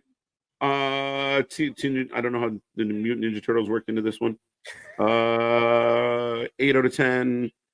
Take 2 points away because Samantha left. Take nothing away from Lillian. She's great, Hall of Famer for sure. Yeah, and Lillian felt like she had a couple moments where she was like, I wasn't employed by this company this morning. So right. 8 out of 10 from John. I've been here all night too. Well, Stoner Jesus, may the blunt be with you. We love you. 11 out of 13. Great. 11 out of 13. People like to do their own things. I let them. I support them. 8 out of 10. Great show, but would have been better at 3 hours. 8 out of 10. Another hour again. Then you put in a lot of fluff. Then we start getting matches nobody gives a shit about. Right. That's my argument. I'd rather have 2 hours of stuff I like than a third hour with like filler to get. We're not going to get any more content. We're just going to get stuff. Yeah, I agree with you. 6.5 out of 10. Don't like Rhea getting over. Stop it. 7.5. Who would win the Kentucky Derby first? Lillian? Oh, stop it. No, brother. Someone say something nice. I can't end the show on that one. 7.5. Anthony, you said it all. I think over 85 out of 100. You're going big, bro. That's big numbers. Good Raw. I appreciate it.